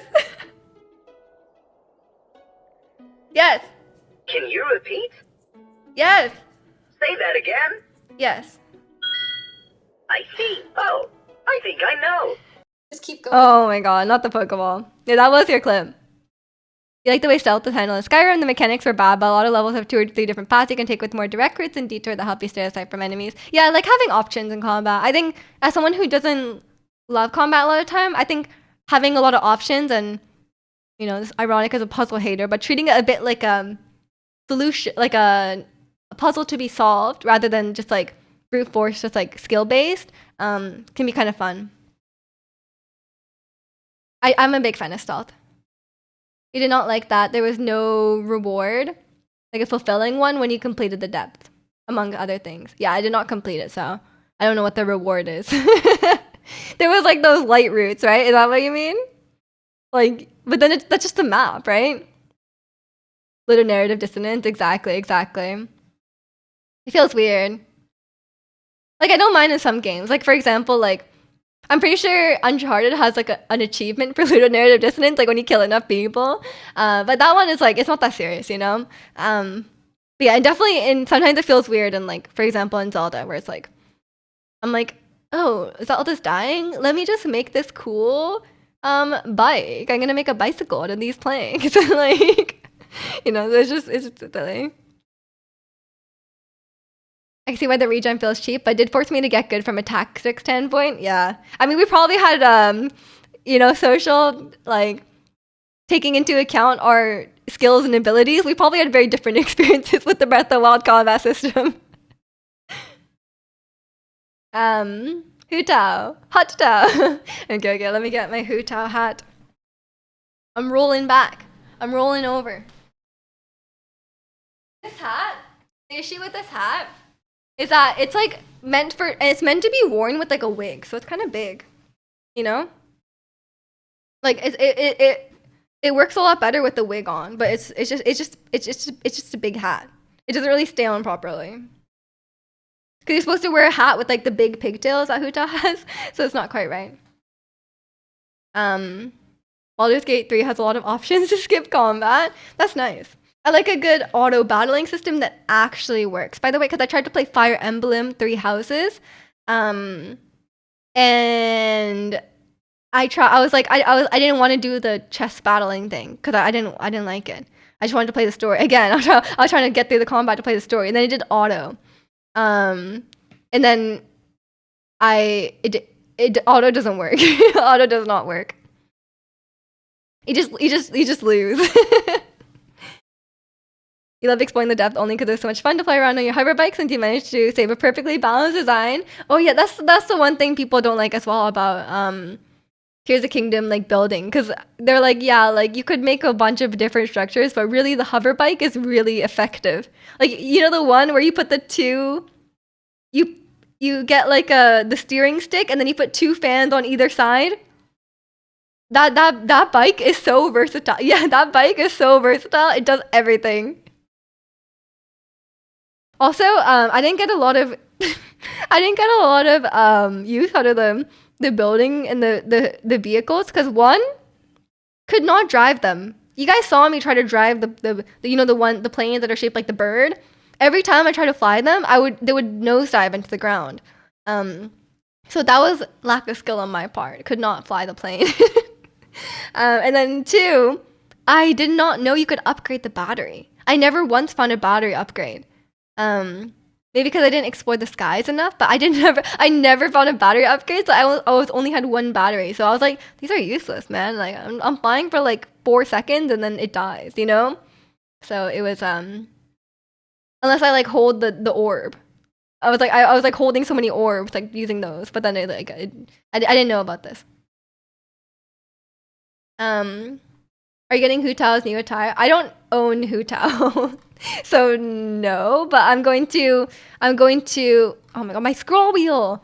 Okay, I'm gonna get Shenhe on the Chronicle Wish, and I have enough crystals to get her skin. Not me abusing Derek's protection to get unlimited flurry rushes. Yeah, yeah, exactly. Your experience with the combat is very different than mine.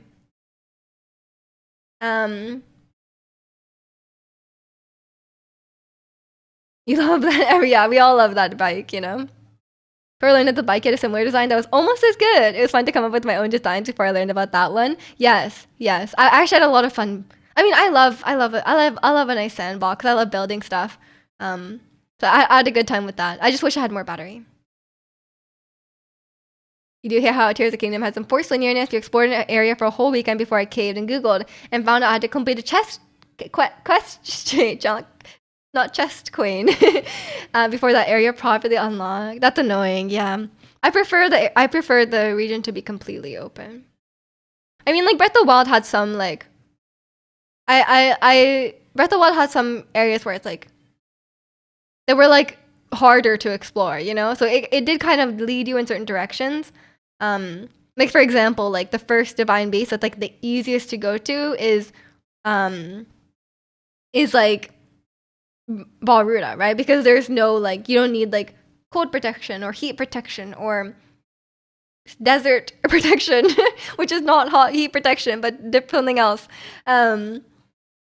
Which is silly. I guess one is like flame protection, but like surely the flame protection should work at not relevant. But yeah, so they're kind of stuff like that. I appreciate seeing a bunch of people creative builds when the game came out. Yeah. I thought I really loved Ultra Hand actually. I thought Ultra Hand was really fun. I miss my wind bombs, but like Ultra Hand was really fun. And welcome in, Con. Hope you're doing well. How many fates do you have so far? I have like 150. I have enough. And I no, I have more because I have a bunch of star gliders, so I probably have like 100. I probably have the 180 I need.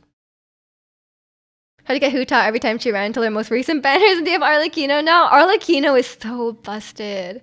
Like what? What is like? And they're saying Mavica's stronger than her. Like guys, I can one cycle every boss in the game with Arlecchino. Like she completes Chamber 12. Like she completes her side of Chamber 12 in like 20 seconds. Do I need a stronger character? No. What if I told you you lose to Ganyu or Baiju? I have Baiju. It would be ideal to lose a 50-50 to her weapon and then to lose a 50-50 to Shenhe's weapon and then actually no, it would be ideal to not lose by 50-50. Kinda wanna download Genshin to play with Huta again. She is getting a skin, it's perfect time. Chest Queen. I did not say that. I did not say that. I said chest queen, like quest chain. And welcome in Falcon. I did not roll for Mavica Sitlali. I'm saving. I need my Shenhe. Even though Sitlali is kind of the better version of Shenhe, but Shenhe, pretty dressed. Your party could climb the Zora cliffs while it's still constantly raining? You climbed the cliffs when it was raining? Why? That is is that a flex or is that like pain? Ultra fan is that it's so hard to snap things into the position you want. Yeah, it's a bit finicky for sure. And Lee, thank you so much for the 22 months. Won't you set me free? Exactly. We Janice cosplay of Sitlali. Both have something in common. You guys always call me Granny, is that why? No, I love Sitlali's outfit. On one stamina wheel? Why? That's not a flex social. That's just, that sounds like trauma. It essentially circled the entire mountain to the Zora domain, but the fact you could actually do so. I mean, yeah, that's what I'm saying. Like anything that you think you can do in Breath of the Wild, you can, right? Like that's the annoying thing about if you guys have watched Livia's probably watched Rosberton's video, like the not gaming for non-gamers video, and the one about Breath of the Wild. Or no, it wasn't Breath of the Wild. It was like maybe some other puzzle game. And like, as a non-gamer, his wife was very confused in many situations where she was like, oh, like, she's playing like a traditional puzzle game where it's like, oh, you know, this door is there. Like, what if I just bomb the door? What if I just like set a fire here? Then like, in Breath of the Wild, like anything you think should work, because the physics system is consistent, it will work, right? It's not like arbitrarily blocked off just because it's not the proper solution to the puzzle. Which is why it's really nice in Breath of the Wild. Mavica's so strong, you're doing thousands of damage with her at level 19 and no supports. Yeah, she is. She's a bit strong. Gonna no upgrade spell. Oh my god, social. From what I can tell, I think Shenhe and Sitlali are good in different teams. I mean, yeah, Shenhe's good at specifically buffing cryo, because like Sitlali does not buff cryo. But from where I want to use her, I want to use her on Tosca team, and Sitlali's kind of better in that situation. But I do have like my Kaya and stuff, so if I want to do like cryo character, then Shenhe is better in that situation.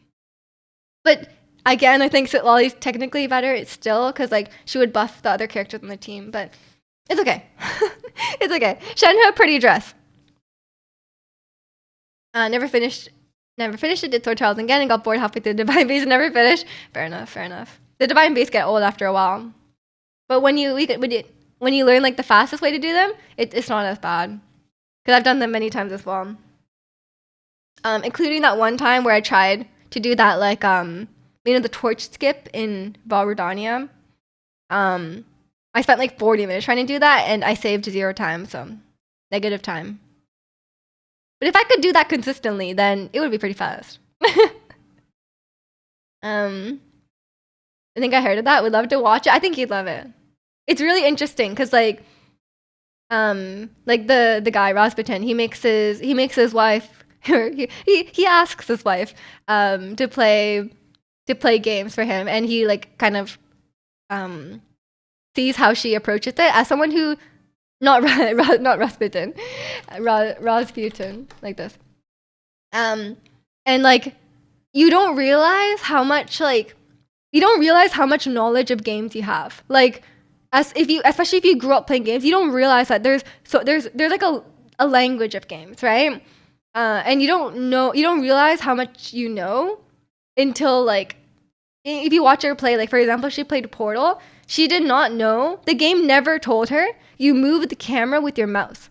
She did not know that. Like, she was playing and she was like moving her character around, and like the game never told her that you should move the camera around and look around using the mouse. And that's something that, like, if you played any computer game before, you would just know that, right? And you would not think to tell someone that. But she didn't know. And it's like stuff like that. And like we have a lot of like, there's a lot of language in games, right? It's like, oh, like red is for health, and like if you see a red barrel, it will explode, you know?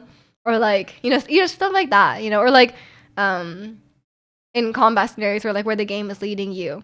So it's just like, it's just stuff like that you don't even think about, like, especially like, and I really relate to that as well because I didn't grow up playing games.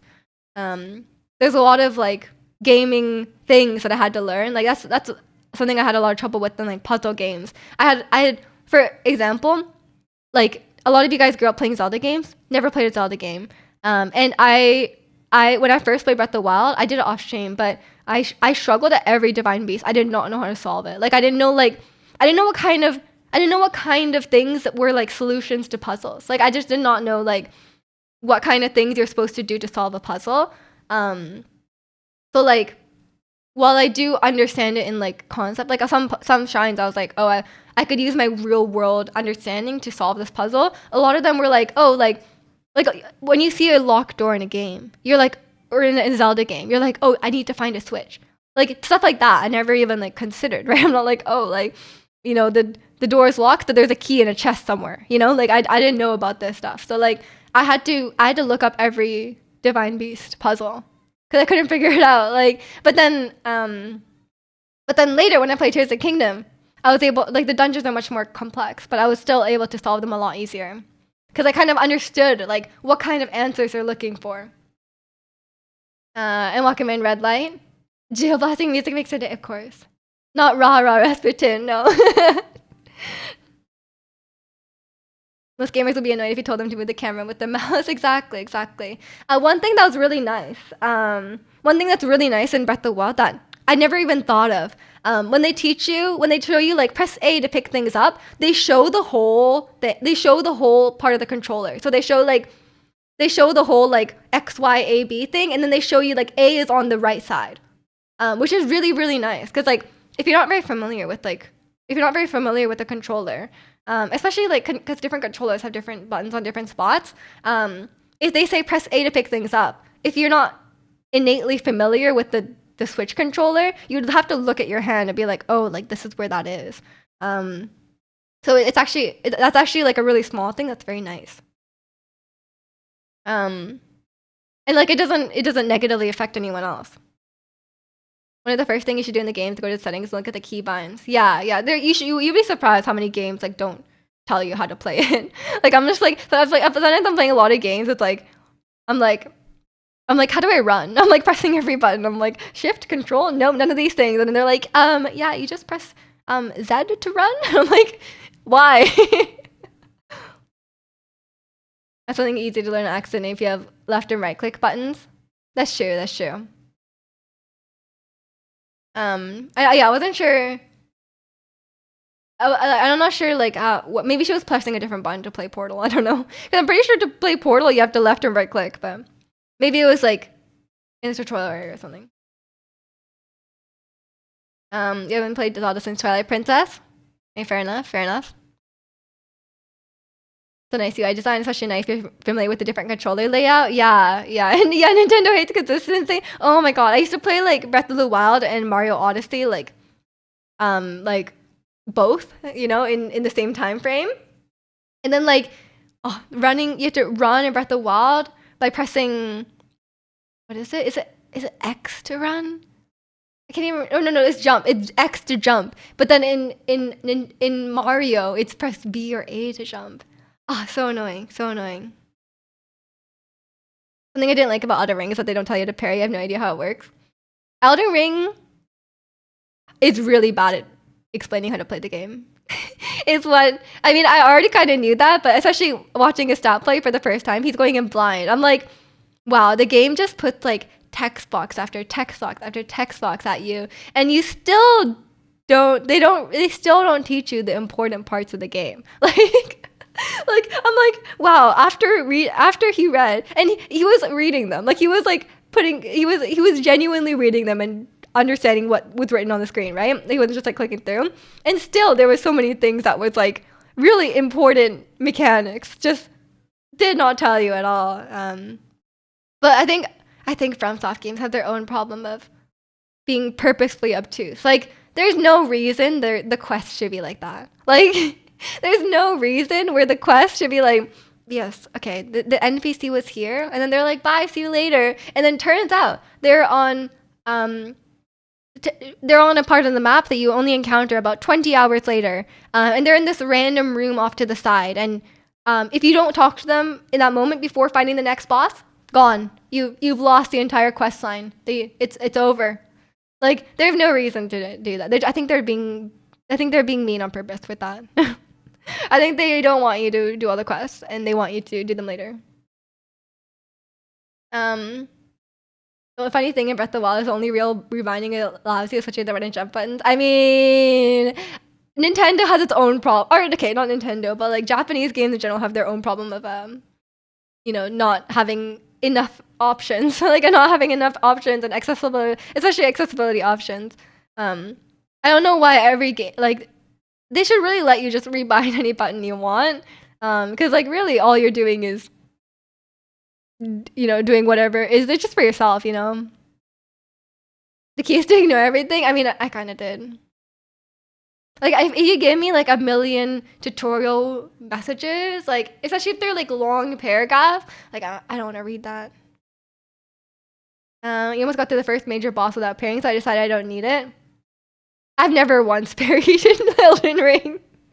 I've beat the whole game, by the way, and I have never once parried or equipped a shield, really. So you really don't need it. You can just dodge. Sekiro equals parries. Yeah, if you're playing Sekiro, it's a different story. But yeah, so I'm not a parry gamer for sure. Miju reads for work. She doesn't want to do it in games. Yeah, they're not paying me to read. Come on. There's some valid reasons to limit rebinding keys, but a lot of games don't have those reasons. Yeah, they really don't. Or like the worst offender. You guys remember in Sword and Shield? You can't, there's no volume settings. Like there's no audio settings. Like until you talk to the random NPC in Motostoke and he gives you an earbuds item that unlocks the audio option. Like Nintendo, really? What is that? Like that is the most ridiculous thing possibly in any game. Parry is cheat, is it? Maybe it's good. The worst is Soyo game blocking the sprint to the right click button while also having an alternative button for sprinting that can be rebound. What? Really? I don't play on keyboard and mouse, so I have no idea. They let you rebind quite a few buttons. I think they let you rebind everything on controller, but I don't know about the keyboard and mouse. Yeah, that Sword and Shield one is. I don't even have words for it. Like I don't even like. I'm like, what? Why? Like, in what world do they think that's a good idea? So they put settings behind a paywall. Don't give them ideas, man. Their games are already expensive enough. And welcome in, Ricky. What are we talking about? We're talking about Breath of the Wild. We're talking about the things we like and don't like about Breath of the Wild and Tears of the Kingdom. And we're talking about the lack of settings in Nintendo games. Keyword and mouse Genshin. Oh, that's true. I still need to do that. I was gonna do it when I did the Abyss, but the current Abyss. Oh my god, any Genshin players currently? The current Abyss? What the hell? I might just wait. I might just wait for the next one. I've been trying it, but I'm like, you know what? Do I want that? No, I don't want that. It reminds me of a Flash game called Upgrade, where every part of the game was locked behind XP points, including menus and controls. What? That must be a meme game, surely. Okay. It's also 11 o'clock. I need to pee. I'll be right back. Give me a couple minutes. Enjoy. Speaking of Twilight Princess, enjoy my Mart.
Okay, I'm back.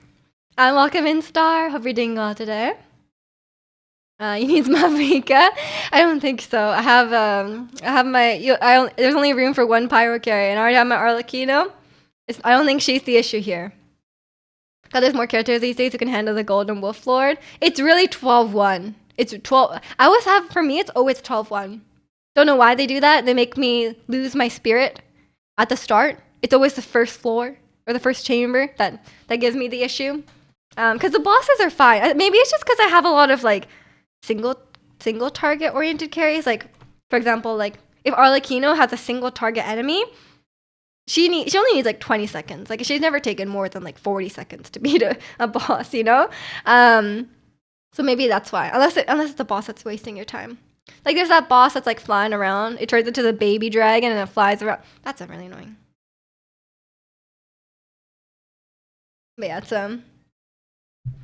we'll see. I have a lot of story to do. I think the next 2 Genshin streams I'll be doing the story because you guys know I'm a big fan of the Archon quest.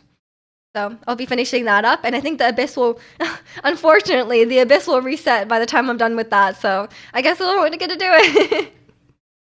I'm okay with skipping that one. Maybe I can do Imaginarium with the mouse, but maybe I should get a new mouse first. You know, because I said this mouse was hurting my hand. Maybe I'll get a new mouse first. I'll try and research some mice and see. But yeah, that's all the gaming I've been up to. The Elden Ring DLC. I'll beat Mesmer eventually. Pretty much everything else is locked behind Mesmer, which is annoying.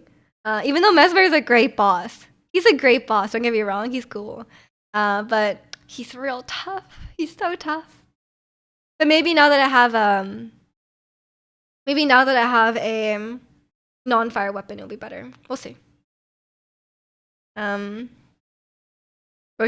should be a mouse expert. No, but he only uses wired mice.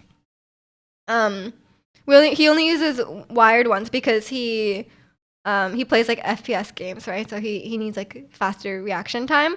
So I kind of want a wireless mouse. Keep meaning on getting those horizontal grip mice, but they're expensive. Horizontal? Not vertical? Isn't a normal mouse horizontal? What's a horizontal mouse? We don't know if mice applies for multiple PC mouse. Yeah, I'm not sure. I'm not sure, Ricky. Like I said, no, English, we all suck at English, especially native speakers. Um, you should tell them wireless mice have the same latency these days. I think it might be the weight. Because like if you put a battery in it, I think it's too heavy. Because he's always getting the lightest mouse. He's like, oh, I have the lightest mouse, but they just released a new mouse that's lighter. I'm gonna get that one. So he's always like trying to get the lightest mouse. It's always like that. I remember back in the day. I don't know if he'll like me sharing this, but like he really liked Fortnite, and there was like this ninja mouse, and I remember buying him that for his birthday one year, and apparently it was very light. It's like he always gets this mouse with like the hole in it. You know, they're like full of holes just to make it even lighter. I think Major isn't gonna be dabbling in FPS game. I think if I play a FPS game, my limiting factor will not be the latency of the mouse.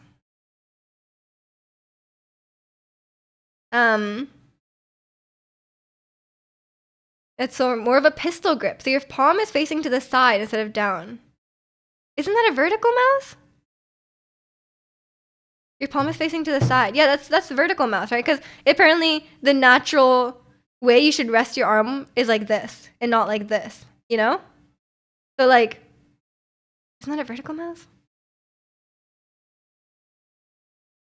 What was the one word the other day in a stat stream? The one that you and Jack never typed the same way? True. Riposte, riposte. It's definitely R-E. It's definitely R-E-P-O-S-T. I'm not sure if there's an E. I think there's an E. I think this is correct. Oh, sorry, I typed it wrong. Like this. I think this is correct. Riposte? I don't know. I think it's French, no? Riposte? You think it's R-I? Is it? It's okay, never mind. I was so confident about the R-E. Okay. Well, there you go. I've never seen it written out loud. I've only heard people say it in videos.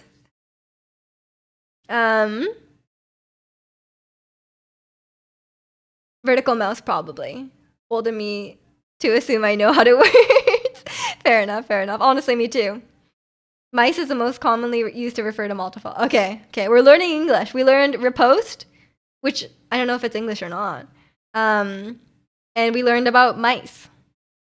But you know, sometimes like some things like you think the plural should be one way, but if you refer to a specific type of object, it's not. You know what I mean? I can't think of it off the top of my head, but there are words like that where you think that you should say it one way, but it's not.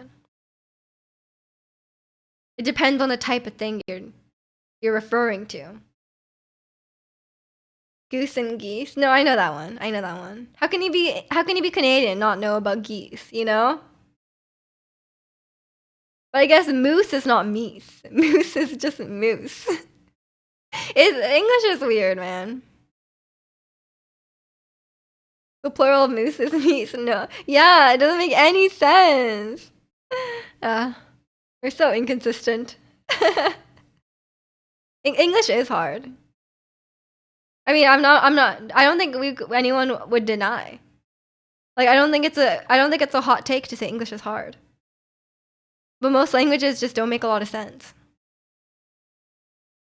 When I was at home for New Year's, I was talking with my mom and my mom's tenant, who's also Japanese, and we were talking about Japanese being hard as well. We're like, Japanese has a lot of like confusing things. Like one thing I always get confused is like, in English we say we wear everything. Like you wear glasses, you wear a t-shirt, you wear pants, you wear shoes, right? But in Japanese, if it's apparently the distinction is if it's above your waist. If it's above your waist, below your neck, if it's like your torso, like shirts, jacket, tie, whatever, all those things, those ones are kiru, wear. But then if it's below your waist, it's different. Okay, like pants, shoes, socks, different. Glasses, different. And then I asked my cousin, who's Japanese, I asked her, I was like, oh, what's the right word to use for contacts? And she was like, not sure, man. It could be one of these two things. Honestly, I'm not sure.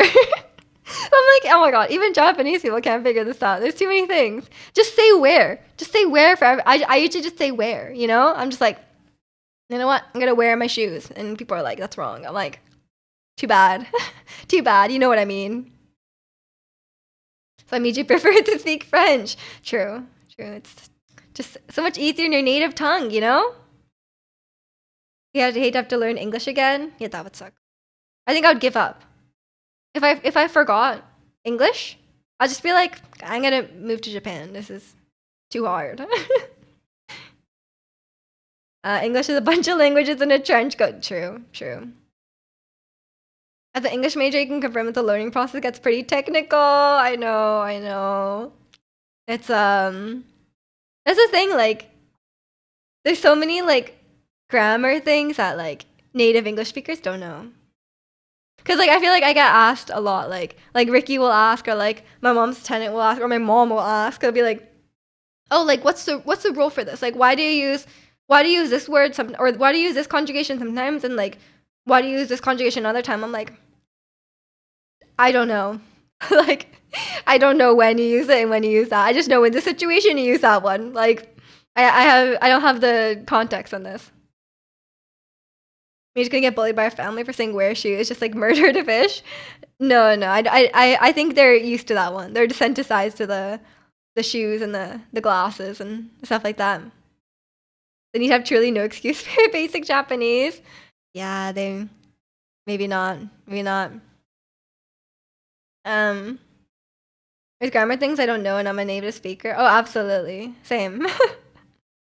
And Walkman Speedster, happy birthday to you too. I'm sure we all had a birthday at some point last year. Mine's not that far off, so I'll take it. Thank you. But I always think about like, oh, you know, learning a new language would be fun. But then half the time I'm like, or not half the time, like all the time I'm like, when would I ever use this language? You know, like I feel like 90% of the time, unless you have a genuine use case for the language, it's like either you're just learning it because you like learning languages, which is valid. But for me, I was like, ugh. Like I feel like I just feel guilty if I learn a different language because like I'm like I should just improve my Japanese because like obviously that's going to be more beneficial for my life. You know, like if I improve my Japanese, like I use my Japanese like often with my family, right? Like so I think I really should focus on that. But it's like I'm at like a wall in my Japanese learning because like obviously like in terms of like grammar and like aside from my weird things sometimes like the shoes but like like my grammar, pronunciation, all that, like obviously I'm it's like I've been speaking it since I was like a baby, right? But for me it's like at this point I just have to memorize words, you know, and I'm like that's super boring. Like I just have to memorize words so I have a broader vocabulary, right? So then it's like that's super boring memorizing stuff. You don't want to learn Korean? I just need to commit. Yeah, I mean, go for it. I mean, you could start by learning the alphabet. It's very simple. When you Nihongo chosen. I don't get that until I say I'm from Canada. Like if I'm just talking to someone, they just think I'm Japanese. But then if I say I'm from Canada, they're like Nihongo chosen.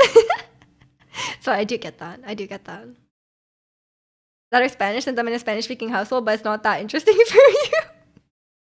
Oh no. Oh no, protagonist. Surely that's the better option to learn. You're like, yeah, like my family speaks Spanish, so really I should learn Spanish, but K-dramas, man. Understandable. I think like the thing is, when you learn a new language from scratch, you improve so quickly, right? Like you improve, like if you're just starting from scratch, you improve, you learn so many things so quickly, right? And it feels very satisfying. But then once you reach a certain point, improving is much harder. So I think that's why sometimes learning a new thing is more it's more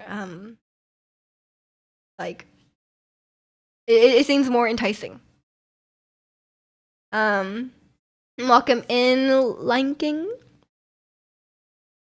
I need to learn Chinese. I mean, if I was picking languages based on usefulness, probably would be Chinese, honestly. After Japanese, of course.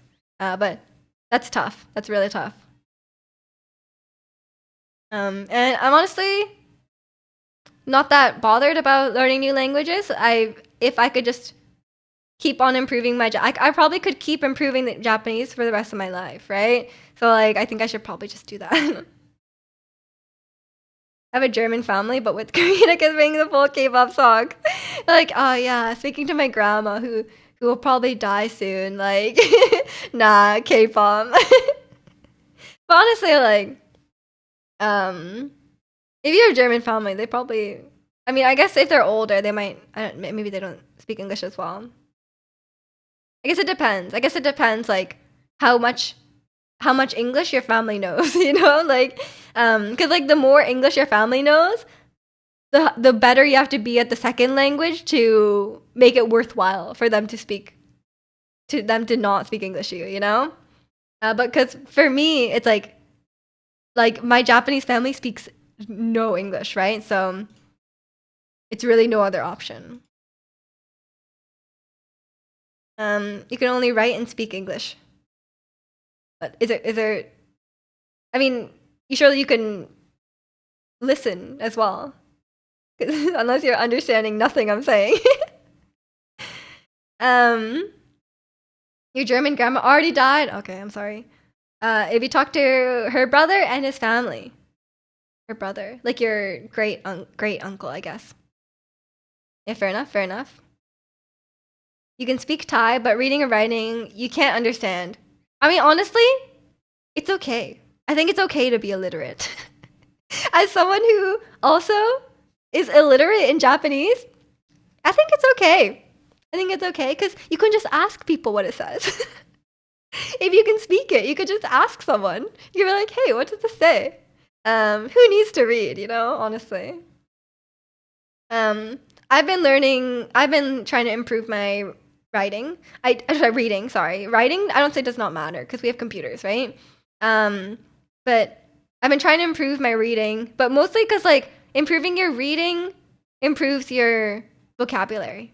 Like the more kanji I learn, the more words I learn. But then like a lot of the words are really useless because I go to my mom with all the words I don't know, and then she tells me which ones are useless.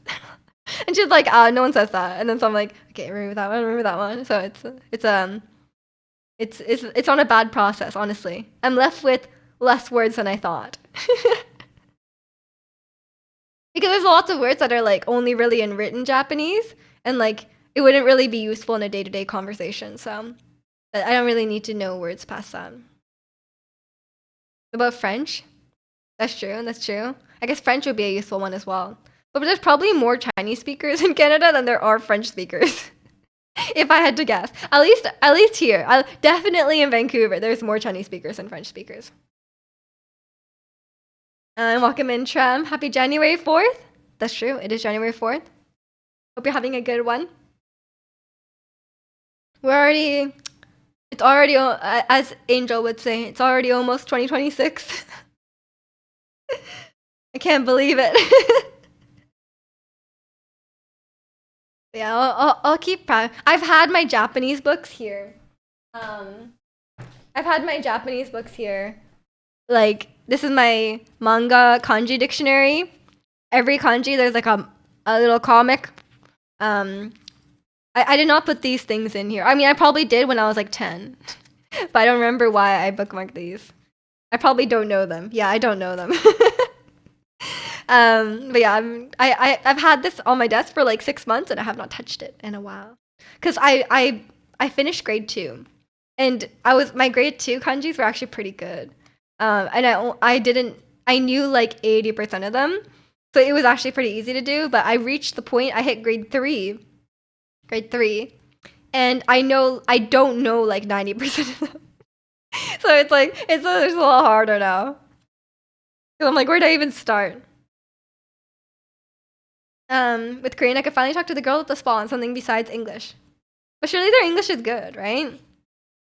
I guess I could talk to my Pilates instructor in Korean if I practiced. But her English is really good. Yeah, it's I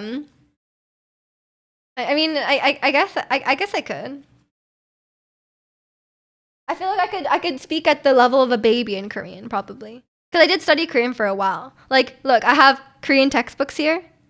These are the Talk to Me in Korean textbooks. I have the verbs book and I have the 500 words book and I have the whole like I think I reached like level 5.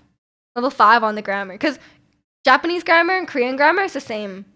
It's like almost identical, honestly. So like I just pretty much just had to go through the grammar and identify which Japanese grammar rule it was. So I just had to realize which words are which and then I could just think of it in Japanese and then convert it.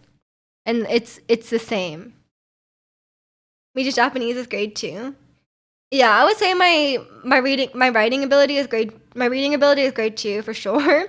I would say my speaking ability, like my vocabulary, is probably like a 10-year-old. Like probably a 10-year-old. I think anywhere above 10, they have a lot of vocabulary that I did not know. Like I think once they're reaching like preteen level, you know, like they could probably watch the news and stuff pretty well. But yeah, that's probably my level. But like a native Japanese 10-year-old, you know? that would probably be my level. Which was great when I was a kid. I was doing great. But not as much these days. But yeah, I don't think I'm gonna continue my Korean studies anyway. Cause I kind of just realized I should just study Japanese instead. Some practice. Okay, thank you. じゃあラッチのために日本語喋ります。本当に3年生の漢字を頑張らないといけない。なんていうの？正月だから新しい年で今から今から始めたらいいと思う。頑張ります。それ全部フラッシュカードに入れてちゃんとこれ何個かでも全部知らないから一遍で全部習うのって難しいと思うけどきっと何個か習ったら一遍で習ったらいいと思うけど何個習ったらいいかわからないきっとわからないわからない。I was trying to think about like if I'm brute force memorizing kanji, how many I should learn at a time. But maybe it's like you put them all in, it's like a spaced repetition thing. But surely I can't learn them all at once. There's like a lot in here. There's probably like 200. Yeah, there's 200. Like I feel like learning 200 at once is a lot. But maybe some of them I won't need. I don't know.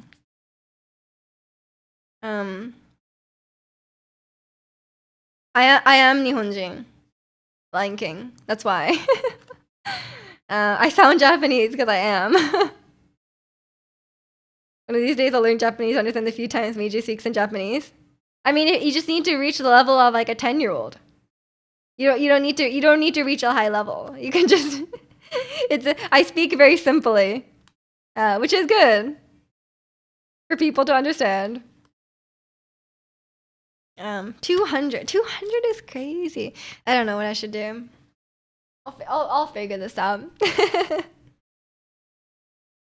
I feel like I don't learn them like I just learn like words. Like words that will be useful. Surely 10-year-old Japanese can't be hard to get. Well, if you're starting from scratch, it's probably hard because like you have to learn all the grammar. Gave up Japanese once I realized I might be learning German. Knowing hiragana, katakana is fun though. Yeah, that's all you need. That's all you need. But yeah, good luck on German. You were doing pretty well on the Japanese though, Ricky. Maybe you can go back to it one day. Got back? How are you learning Japanese? By cheating and speaking it since I was a baby. I don't have any. I'm sorry. I don't have any advice. Yeah, I never like studied it. And welcome in, Elisa. Thank you, thank you. Yes, I'm feeling completely better now, and hope you're doing well. I guess it could. I guess it could be useful, but I'm sure like, any correspondence with like a Japanese game developer would be like, um, would be like, they would have pretty good like English, an English correspondent or translator, right? Happy New Year. Yes, Happy New Year to you too. She has a head start. I have a 26-year head start, unfortunately. But have not capitalized on 26 years of studying, okay? Yeah, I'm still at the 10-year-old level. But I think like, I don't know. I think it's hard to judge my level because I would say like, I think a lot of people who study Japanese would quickly surpass me in reading and writing because I just don't have any reading and writing skills. But my comprehension and my speaking skills are close to native, right? Like, I mean, they are native in that sense, but I'm missing vocabulary really. But my grammar and my understanding, right, is probably hard to reach, right? So it's kind of tough to judge, like, children of immigrants in that sense, right? And especially my understanding of like, speaking correctly, like in a cultural sense, in like speaking in a natural way, and obviously pronunciation. Pronunciation is I don't know if people count that towards like, I'm sure it counts towards language ability, but like I don't think, like, for me, like my pronunciation is native, which is something that you can't replicate. I mean, you can, but it takes like years and years and years of study. I put pineapple on your pizza yesterday. I thought about messaging you just to let you know that. Yeah, he's banned. He's banned. He deserves it. Some years back, I started learning Japanese to understand anime. Getting there with some more simple anime. Yeah, fair enough. The problem with understanding the Japanese and anime is that the Japanese they speak in anime is like way different than, or it depends on the type of anime you're watching, but like usually the language they use is quite different than natural everyday Japanese. So if you're one, it will be harder to learn those words because they're like kind of like niche words. And two, it's like if you replicate that in your own speaking, you're gonna sound really weird. You're gonna sound like a cartoon character, of course. As someone who listens a little amount of Japanese rap, hip hop, I have a question. Why are some of the flows so wonky? Is it because of language? I don't know. I'm not a Japanese hip hop expert. I'm sorry. Maybe it's just how they. I don't know. Maybe it's just their style. Don't know. Rathi's joining me on the ban list. You're in great company, Zirconian. There's a company that used to recruit at your school that studies in Japan, as well as one in Montreal, which would be pretty useful if you work there, specifically to improve your French and learn Japanese. Yeah, fair enough. I would be very careful though, working at a games company in Japan, because Japan is not the most well known for a great work-life balance, and game dev companies are also pretty bad reputation for work-life balance. So combining those two, I'd be very careful. Have you watched any J dramas? I have when I was younger. I've watched a few when I was younger. Not as much these days. Also, like it kind of. I'm sorry, but like, there's so many K dramas these days on Netflix and stuff like that. Barely any Japanese media. Feels bad. We need to have a resurgence. Like, there's lots of anime, but like, not a lot of J dramas. I'm like, J dramas are like there's lots of good ones as well. As like they're similar to K dramas, you know. Like K dramas got that popularity, you know. So there's not a lot of Japanese films and shows that's not anime. Wonder if it could be a root in differences how different cultures handle poetry. That's possible, and I think like rhyming is probably different as well in Japanese because of language. I went to Japan and your comprehension went from like 80% to like 30%. 30% is not bad. That's honestly pretty good. Games industry sucks. I know that's the thing, right? Like I'm also well, I don't know what area of like game development you're in, but like I'm in computer science, right? So like it would be amazing to work for a game company, right? Like I love games. Like I would like if I could work for like Naughty Dog or something who's doing like people who are doing very like or work for a company that's doing something very innovative in games or like doing really good things, but like yeah, it's just I value my work life balance too much, and even like for me, like I was really looking at Naughty Dog, and I was like, oh man, I would love to work there. And then they had that like scandal recently with the crunch time with the Last of Us Part Two, and it's like, yeah, okay, yeah, they're all the same. They're all the same. It would be very hard to find. Like, I'm sure there's great game companies out there who don't do that, but I think the just how games work, like there's deadlines, right? Like there's hard deadlines for games, and there will be crunch because it's like, because games release at a certain time. That's just how it is. Gonna really want to organize a trip to Japan in the next few years. Hopefully, you can make it happen. That'd be so exciting, Elisa. Hope you enjoy it. Let me know if you need advice.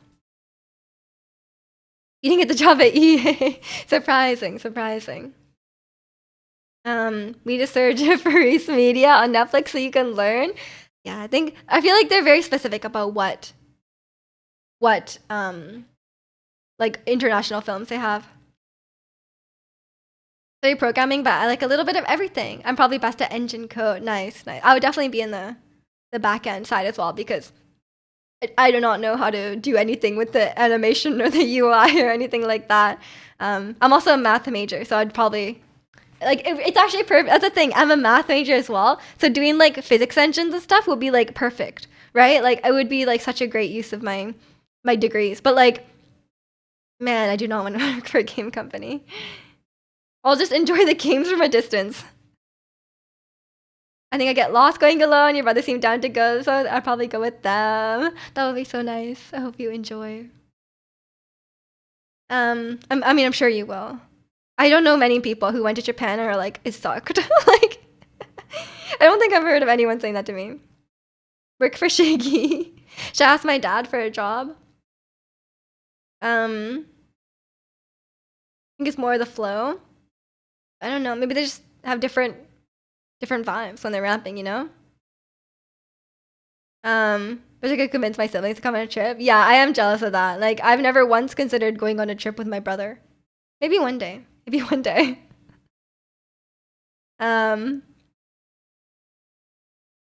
you see the catacombs in Vancouver yet? I don't think we have those, man. I don't think Vancouver is old enough. I think sibling trips are so fun if you can make one happen eventually. I know Elisa's always traveling everywhere with her brothers, and it seems so fun.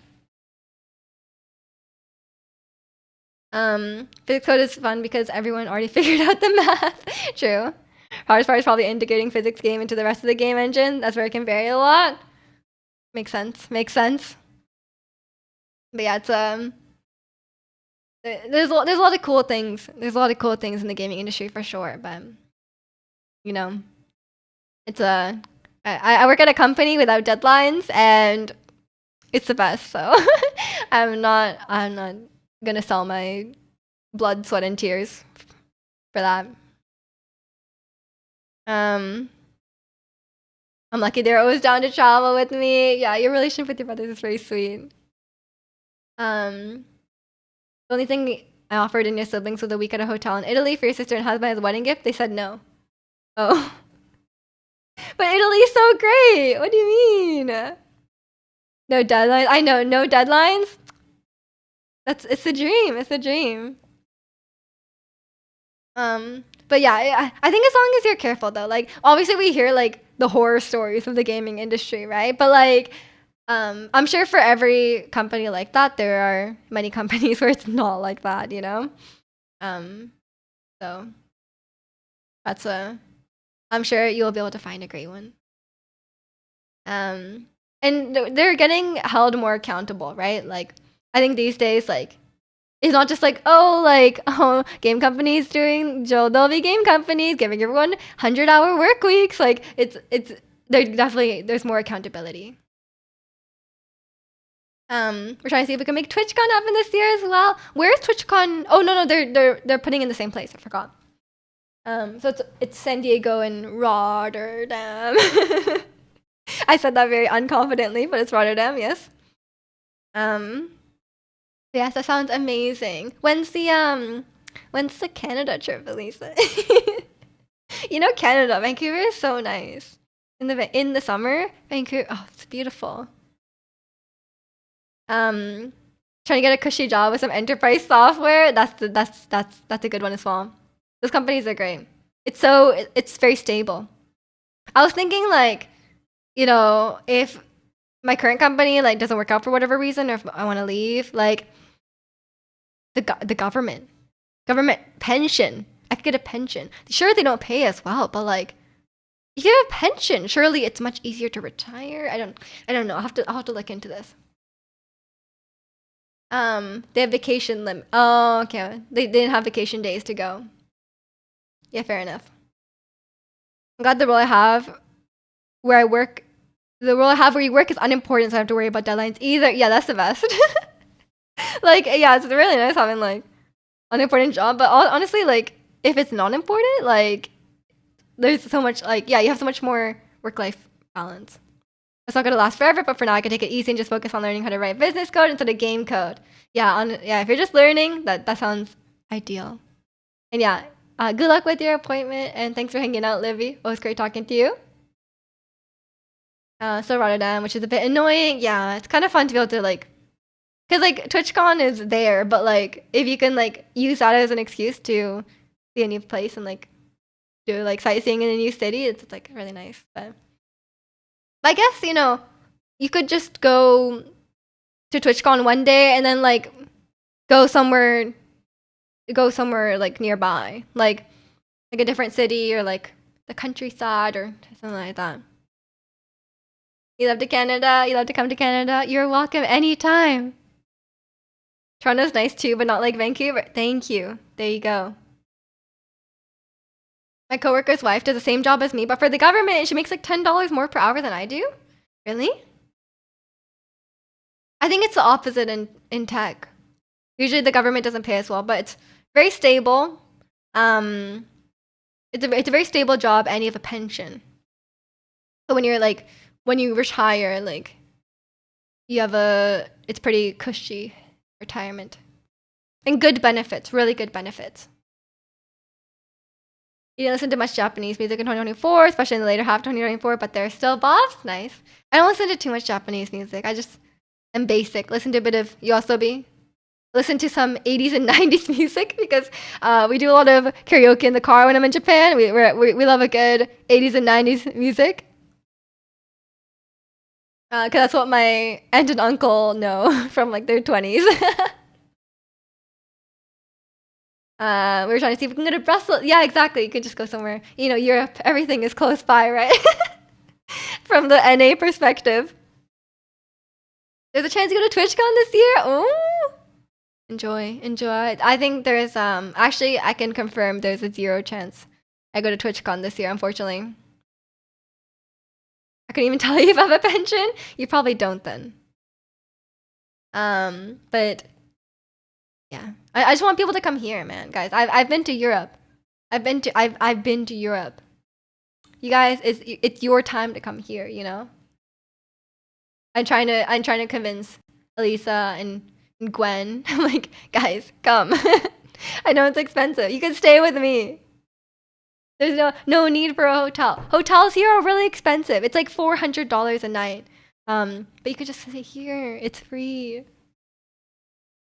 I'm hoping next year. I'm planning to move. I'm planning to move and have a bigger place. Maybe we'll have a guest room. Or at least an office that I can put out something in to sleep on. Like a bed. Like that's usually what people sleep on, a bed. And I'll have a larger sofa. And I could get a sofa that pulls out into a bed. Oh, that'd be crazy. I don't know how many others are going, but you'll let Elisa know if you plan to go. Nar is just K J-pop boy groups, like 90%. Like Arashi, SMAP. Sorry, I only know those. Trip to go see Major 2025. That's this year. I go to Canada. I'll need a million heavy layered jackets as I don't deal with the cold. Just don't come in the winter. By the way, okay, I guess you're from a warm place, but like, it doesn't really go below. Like, it's January right now. Have not seen any snow. But just come in the summer. It's fine in the summer. It's really nice in the summer. I would, guys, if you're gonna come to Vancouver, highly recommend only coming during July or August, maybe September, because it rains like 90% of the year, but when it doesn't, it's really nice. But if you come at any other season, it probably will rain, you know?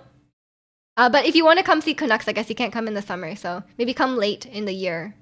Like, maybe like, even October would be kind of bad. I don't know. You could try like April. You're small. You can sleep on the couch. No. I'll have a nice bed. Don't worry. I'm planning it. Come to Beaches Place. She has a bed. I will have bed.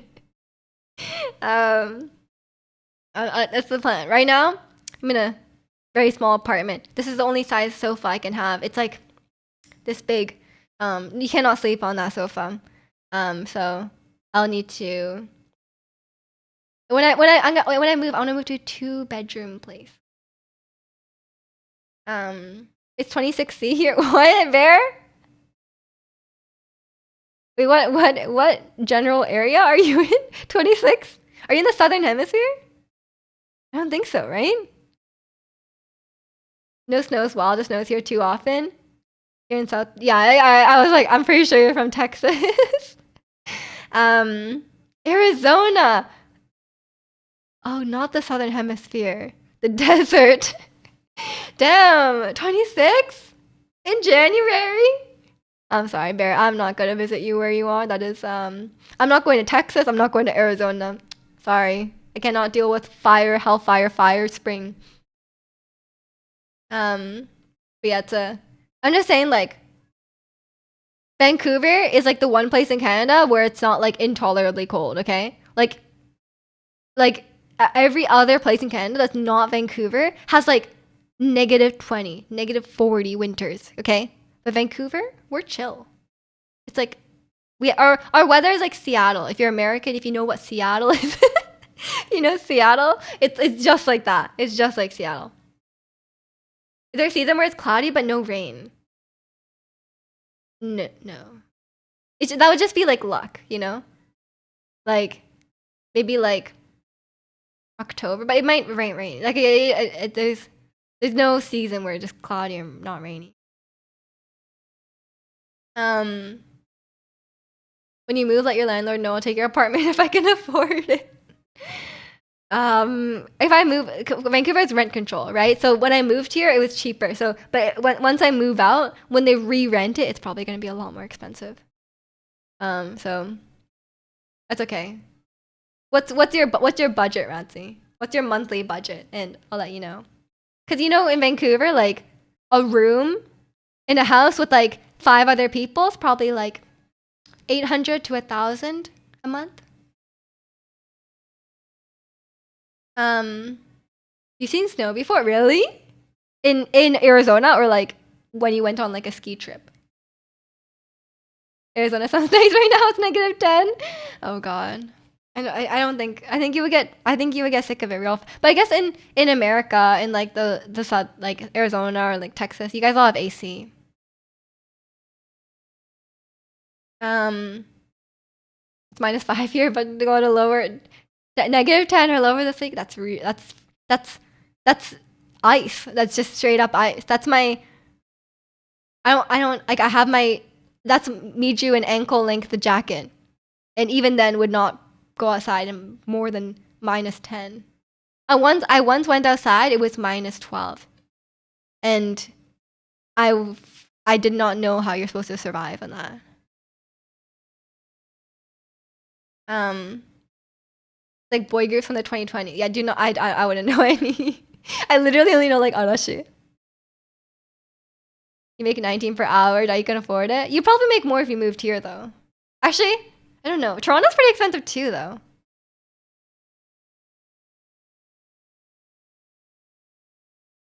You get snow every 3 years. One time it even snowed into the early afternoon.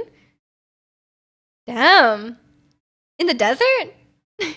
That's crazy. That's crazy. Like, it can be 26 degrees, but it could also snow in some winters. That's like a crazy level of fluctuation in temperature.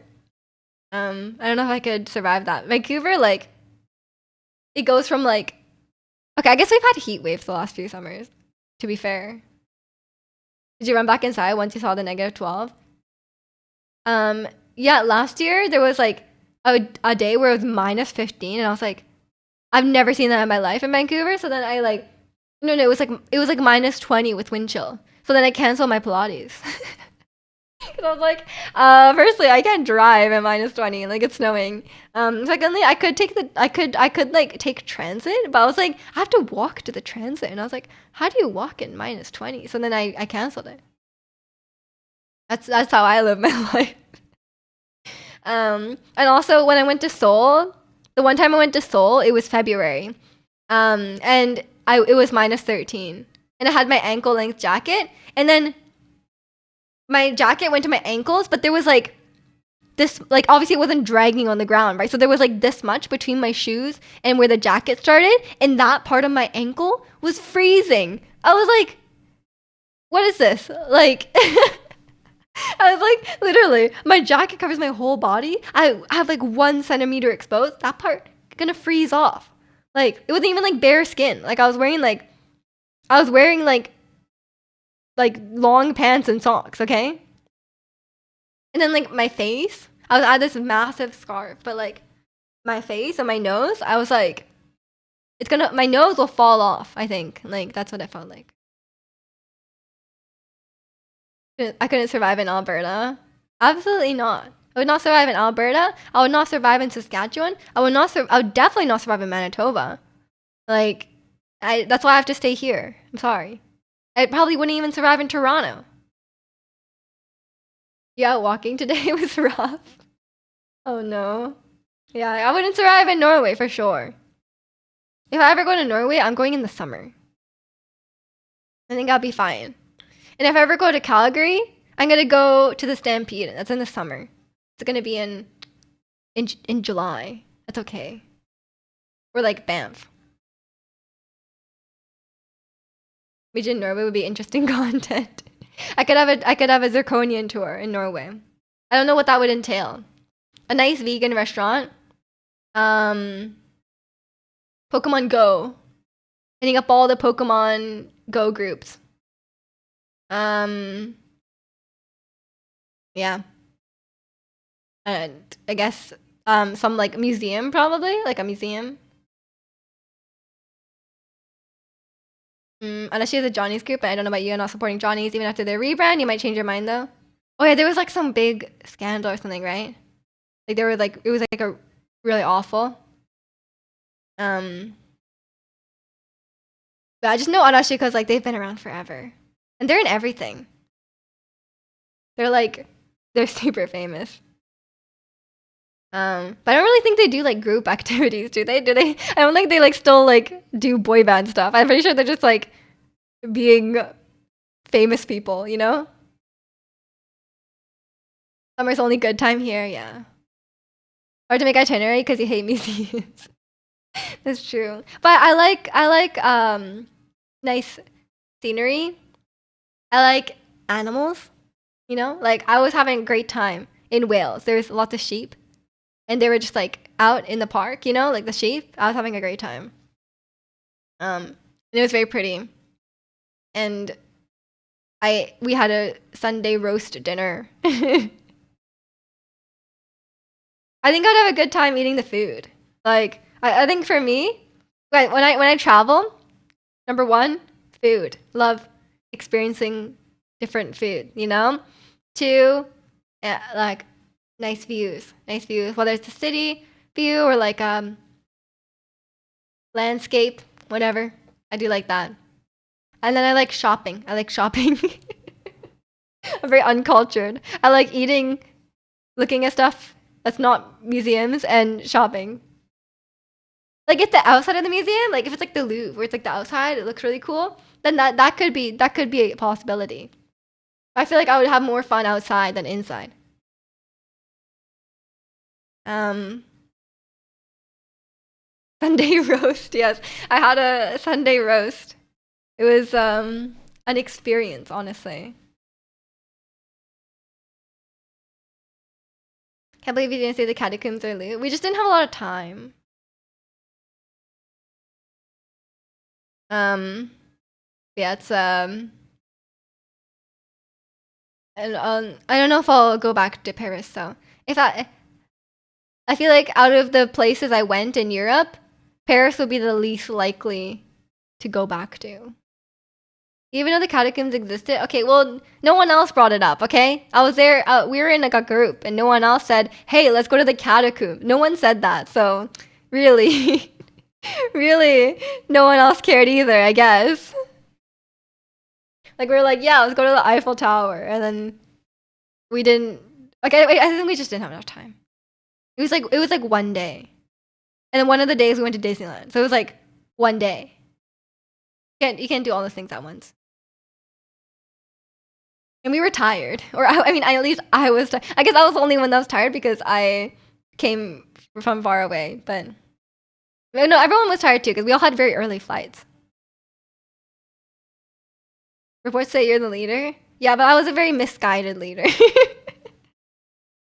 least I could at least organize like the hotel. You know, like I could organize the hotel and I could organize how we're all gonna meet up. You know, that's about it. And then I leave like the navigation to other people because I'm very well aware of how badly I get lost. You know, I'm like, yeah, we need to go here. Please get us there. Yeah, that's about the limits of my skills. I'm really great at you know, like rounding the people up and making a decision or whatever, but like yeah, I wasn't aware of these Paris things.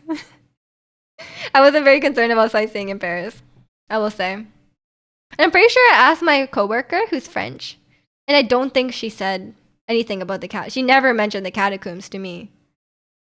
She just told me about like I was like, "Hey, what kind of French food is good to try?" And she was like, "Honestly, we don't eat French food in France. We just eat like Italian food." I was like, "Great, okay." Um, that's useful to know. So that's the information I was given from a native French person.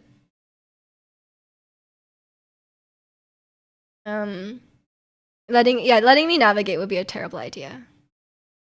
I was playing Elden Ring yesterday and I was going in circles. Like but that's one thing I'm very bad at in games. Like if you put me in an enclosed space and if you put me in an enclosed space in a video game, I will walk out the same door I came in. Like if I walk into a room, pick up an item, and I go to continue out the room, I will come out the same way I came in. Always. Even not not intending to proceed, but I actually I got turned around and I go backwards. We don't eat Norwegian food in Norway either. We just have taco for dog and why does everyone have Italian food? Maybe that just proves that Italian food is the superior food of Europe. Yeah, I guess that's just how it is. Honestly, yeah, it kind of is. It kind of as I mean, although I did have Greek food as well, and Greek food is really good. But maybe they have their own like, maybe it's like Greek food has a hold on the eastern part of Europe, and then Italy can have the rest. You know, like that's possible. Um, but like, who doesn't like Italian food? I was watching a video. Um, I was watching a video of the Canucks, and they were saying like their favorite food places and stuff in Vancouver. And then one of the Canucks, Connor Garland, they're like, "Oh, what's your favorite sushi spot?" And he was like, "I don't like sushi." And I was like, "Weird, okay." And then they asked, "What's your favorite pizza spot?" And he said, "I don't like pizza." And I was like, and everyone in the comments was like, "Bro, you don't like pizza? Like, what kind of person is this?" Like, so weird. You don't like sushi or pizza. That's like the main foods. No? What does Garland eat? I don't know. like bread, like sandwich. Maybe he just only eats Subway. Like I don't know. And also I think only Canadians will understand. But apparently one of the years they do this video like maybe yearly or something. And then they asked, "What's your favorite sushi spot?" And then someone said Earl's. Do you guys know Earl's? Someone said Earl's, which is like a Western family restaurant. It's like, what's an American equivalent? It's like saying like Applebee's. Like if someone said like, "What's your favorite sushi spot?" Someone said Applebee's. Or like UK equivalent, if someone said like Spoons. If someone said Weatherspoons, it's your favorite sushi spot. Like yes, they might have sushi, but like, who would say that? Like literally, who would say that? He only eats raw meat. Maybe he's on like the protein diet. But they all seem to eat like I don't think they really restrict their diet that much. Like they're not like chicken and broccoli only. I don't know. Canucks player honestly, they're just really rich. Like their answers to the questions are really like, all it really tells me is that they're really rich. Like, cause they're like, "What's your favorite sushi spot?" Everyone says the most expensive sushi spot in Vancouver.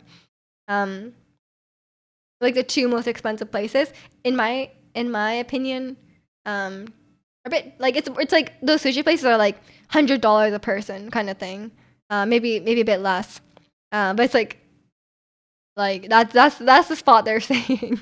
So really, yeah, honestly, all I learned from that interview is not, it's just that they just go to the best place regardless of cost, which yeah, they're really rich. Ask a Canucks player how much a tub of butter costs. Yeah, they're gonna be like, I don't know, like what's that thing where that person is like, they don't know how much a banana costs or something. Earl's, yeah, Earl's sushi. That person's crazy. Also like hockey players are pretty white.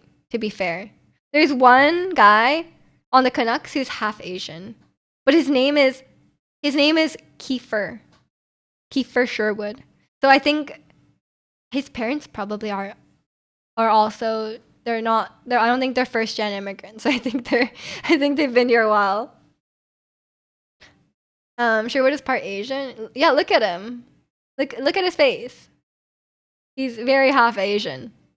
But his name is Kiefer. Oh, and then I was watching the game yesterday.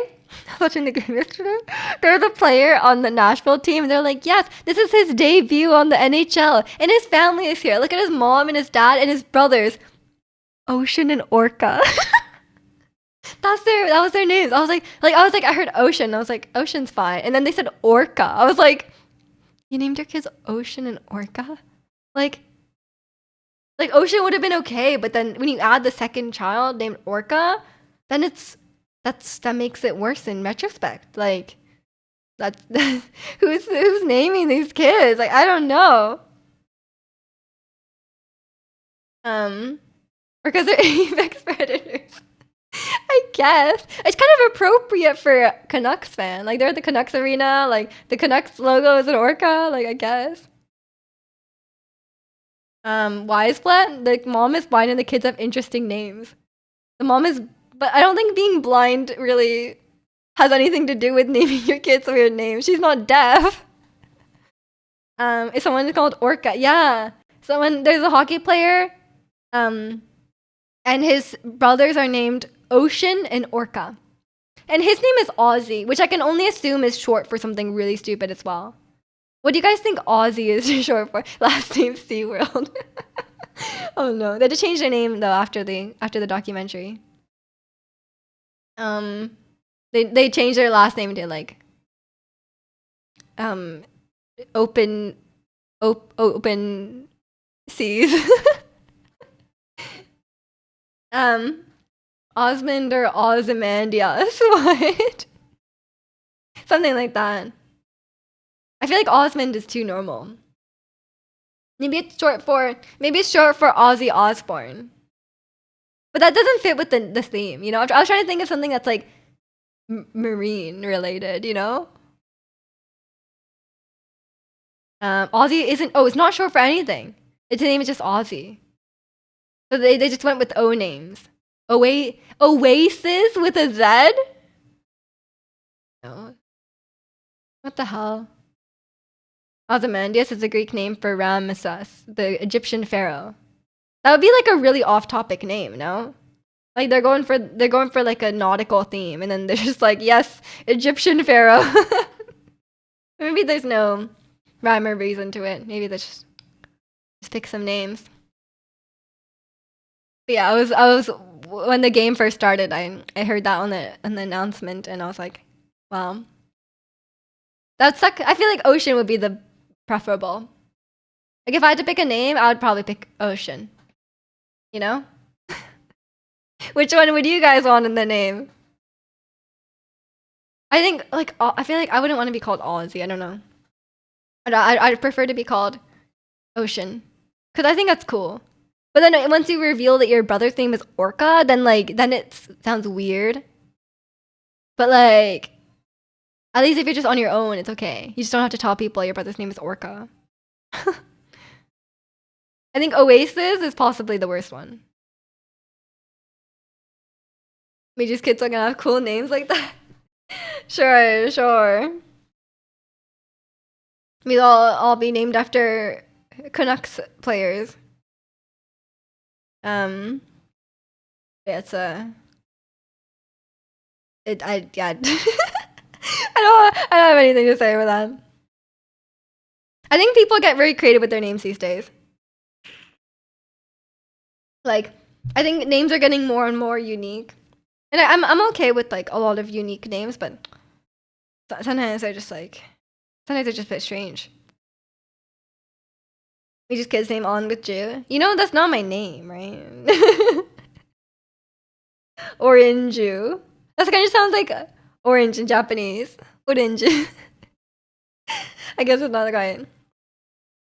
I googled him and looking at him, Ozzy Weisblatt is unsurprisingly one of the whitest guys I've ever seen. That's like 90% of hockey players. So hockey is a very white sport.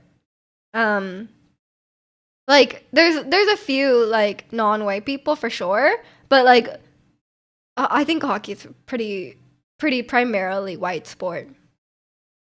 Cause like everyone, like a lot of people are from NA, right? And the people who aren't from NA are like usually Scandinavian. And like we don't get many like I don't know like African like people playing like ice hockey in like Africa or something, you know? It's I think most of the people in the NHL are either from North America or from like the northern part of Europe, which I guess makes sense. But like I heard that like hockey has a very, or I mean I know I'm aware of hockey has a very high like barrier of entry, right? In terms of like just like financially, because like to play hockey you like it's very high. Like for example to play soccer, you don't need much to play soccer, right? But like to play hockey, like the equipment is really expensive. Ice time is very expensive, so like registration fees and stuff like that are expensive. So So it's just it's a very, and you need to have like hockey facilities near you. So like, which are kind of expensive to maintain. So like it's honestly a bit of like a like for more of like upper middle class to rich household kind of sport. So it's that plays a lot into it. Cause like like a sport like basketball, you can play that anywhere. You just need a ball and you need like hoops, right? Like that's it. In soccer, like you just need a ball pretty much. Like you don't even need like a net if you can make your own net, you know. So it's a hockey is very it's definitely harder to get into. Santa would be wicked on the ice. He would. He would. Um, Playing the highest level of hockey growing up, it's like 30K a year. Yeah, it is not cheap. It is not cheap. Especially playing goalie. As recently, Roju has been playing goalie, and oh my god, like the purchases he makes, it's like he's like, oh, I bought a new helmet. It was $500. I'm like, jeez, like hockey, the goalie equipment is like thousands of dollars, and like if you're a kid, like you're gonna be growing out of that quite frequently. Um, the cheaper the sport, the more popular it is because it's more affordable for everyone. Yeah, exactly, exactly. Isn't soccer the most popular sport in the world? It must be. It must be. Me and your brother played goalie growing up. Nice, nice. You're trying to say you're rich. No, I'm kidding. I mean, it's good. It's good too if multiple kids in your family can play because then you could have like hand-me-down equipment. Because those goalie pads are not cheap. That's you gotta hand me down. Exactly. Bad and weird names. I'm quite used to it because I like idols. But that's true. But that's not their real name. That's like their stage names. But yeah, I think aren't we like past the bad names now? Like BTS was really the last like era of weird names, right? Surely. Some of the stage names are so weird. Cause I'm like, why not just use your normal name? Like, or like, just like, I guess some people don't even use like their normal name. Like, or like not their normal name, but like their actual name. Sometimes they use like, whose name is not their actual name? I can't remember. Um, there's some idols that have a Korean name as their stage name, but it's not their actual name. Can't remember who it is. Was it Gio? No, Winter and Karina are not. Like I think can't remember who it is. No, I think Gio is correct. Can't remember. Football is by far the most popular sport in the world. Yeah, that makes sense. That makes sense. No, I mean, I mean, like they have a different Korean name. That's not their actual name. Not like a made up stage name or like an English name. I think cricket might be number 2 because it's so big in India. Yeah, that's true. I mean, there's lots of people in India. That probably helps. Next male idol group is Aussie, Ocean Orca, and Oasis. It's time to quit hockey and start the idol group. IU. I don't think anyone thinks that's her name. Even just thinking about Geo from Running Man, because Geo from Running Man that's not her real name. Oasis with the Z is truly unforgivable. It really is. It really is. The Z really caps it off. Like if it was Oasis, it's not the best name, but possible. But Oasis, I can't. You know, I can't support that. I'll say that group names are worse than stage names. I want to say BTS is weird since EVNE exists and it stands for Evenings New at 12. Yeah, group names are crazy. Some of them are like math formulas, like some of them are like, yes, our name is FC underscore plus squared. And you're like, what? Like, what is that name? They're a bit weird with the names. Groups with lore, it's so confusing to me. Honestly, Honestly, you know what they say? You know, in K-pop, they're like, "Oh, our group is called this because of like, for example, like 17. They're like, it's called that because we have 13 members, and then one of you, and then like the rest of their fans, or like whatever. They have like weird. They have like a weird reason, and like, I am positive that they just I'm positive that they just came up with the name and then came up with the reason afterward. You know, like they're like, oh, let's name a group twice because you fall in love with us once through your eyes and once through your ears or something, and they're like, yeah, that's a good reason. Let's do that. But like they definitely came up with that after because they're so stupid. There's no way they came up with that first. Um, Our group is called Arrow Function. Stylized round brackets to curly brackets.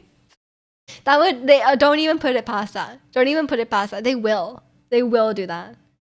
Like someone there's a K-pop producer right now in the chat writing that down. 17 is 13 members, 3 units in one team. I'm pretty sure. Yeah, it's something like that. But I'm like, surely they definitely came up with that after. They're like, how do we make the numbers? Because we only have 13 members, but we didn't want to name our group 13. So like, we need to come up with like ones to add it up. Like you know, they had to figure it out. The creative geniuses at JYP should have gone back to their drawing board. Yeah. Were they originally 17 members and cut 4 members? Possibly. That's a big possibility as well. Like they had originally 17 members and then they're like, oh, but 17 is a cool name. And like 13 is they're pretty superstitious in Korea, so they can't name it 13, right? So maybe they're like, we'll just keep it 17 and then let's do that. Math rock band. Putting the math into math rock, huh?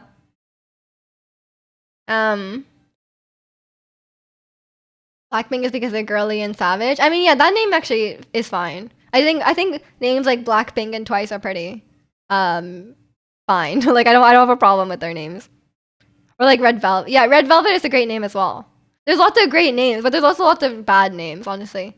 I'm kind of glad that New Jeans is probably has to rename their band cuz I don't think New Jeans is a good name. Like I'm used to it now cuz it's like they're so popular, but like when I first heard like, oh, there's a new group called New Jeans debuting, I'm like, it's a stupid name. It's a stupid name. It could be worse though. There's lots of worse names. There's more band members than Godspeed You Black Emperor, and they only have 10 members.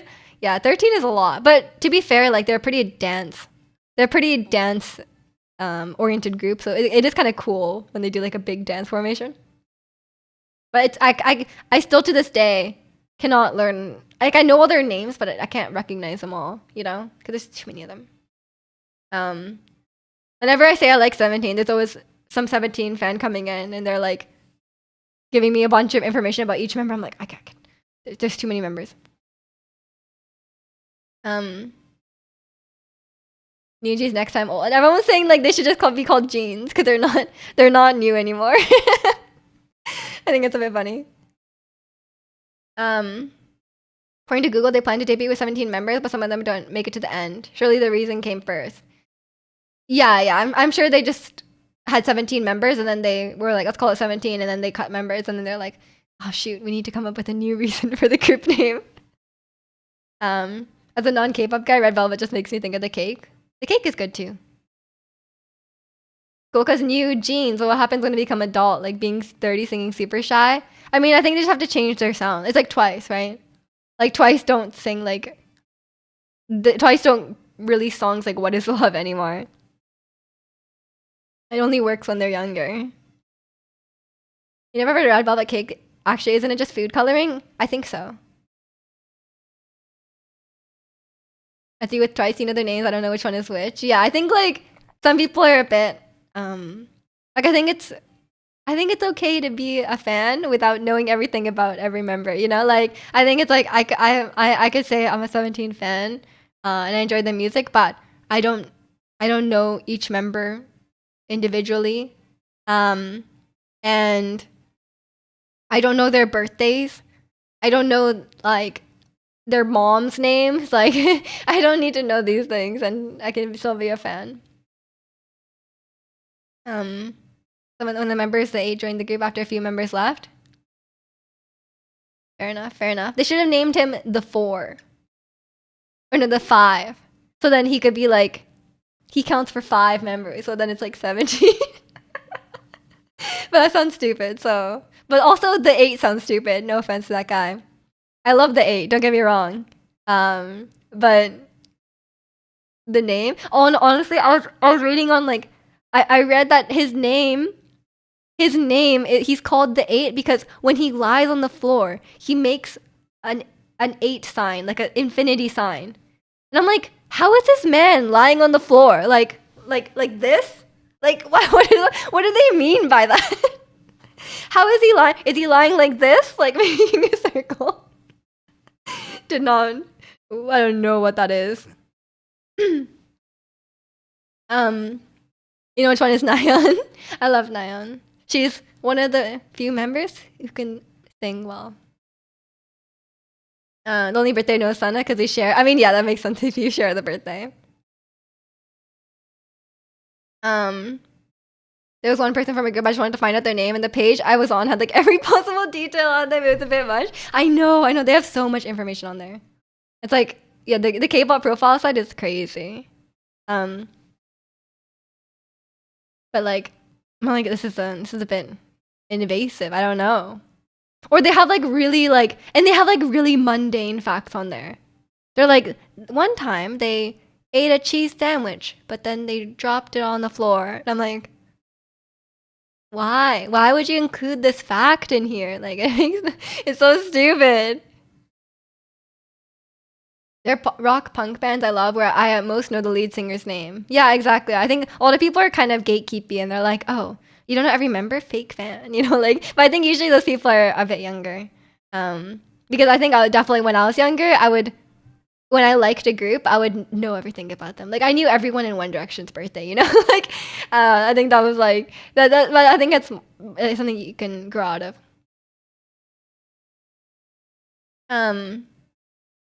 It shows like dorm room arrangements. Yeah, I know it's weird. It's weird. It's so parasocial. The 8 is supposed to mean the lucky ones, and I heard the 8 is a lucky number in China. That's a better reason. That's a better reason because I lying on the floor in an 8 shape is kind of strange. I don't understand it. What the random stupid fact about music that K-pop profiles would use? Oh, I don't even know. I don't know what they would use. You share a birthday with Jonghyun? Nice, nice. I don't know who I share a birthday with, aside from Taylor Swift, who's not a K-pop idol. You read Karina's profile, and I think it says she likes men over 5'8". And I was like, doesn't that go against what companies want in terms of keeping fantasy alive? Yeah, I don't think they're supposed to say stuff like that. I think they're supposed to say like, oh, I love a man who is kind. Like they say something that's like very like generic, you know, they're always saying just very generic things. Like I like a man who eats food every day and you know, listens to our music. Like I feel like they would say like really generic, but sometimes they do say something specific. Like a man who breathes. Exactly. Like a man with hands and feet. Yeah, it's like a man who relies on water and carbohydrates. Exactly. I think sometimes they do say. I think they're allowed to say something specific. A man with a pulse. Oh no. Yeah, it's so cringy then. And they always get asked, "What's your ideal type?" That's such a common question in like Korean interviews, and I'm like, that's a crazy question. I believe I don't have a shot with Karina wasn't SFM anymore. Exactly, exactly. They need to keep fans like Ratzi around buying the shirts and buying the albums. What if she only likes men over 6 feet, but we're forced to lower it to include more parasocial fans for our company? That's true. Maybe they just found the average height and they're like, yeah. I'm sure the people under that height can just like a different idol instead. Like, maybe. I'm pretty sure she's quite tall. Isn't Karina quite tall? I think she's dating an actor or some guy. That's very specific, Angel. Either an actor or some guy. One of the two. Yeah, it's a. Yeah, maybe she was told to lower it. That is possible. I think they're allowed to say some specific things, like, "Oh, I like." Like, I think a lot of them will be like, "Oh, I like someone tall," or like, "I like someone who's rich." Okay, maybe they don't say that. Maybe they say like, "I like someone who's handsome" or something. You know, like they just say like something very. They just say like very generic things, or something. They'll say like they'll say like a specific person. You know, they'll be like, "Oh, like this actor is my type" or something. But usually it's not someone they like know. But some fans can, and it probably depends on who you are, you know? Like it depends how parasocial and weird your fans are, you know? I'm sure some fans have less. Feel offended by all three of those examples, tall, rich, and handsome. There's no pleasing you then, Ratsu. You should just not listen to any of their interviews.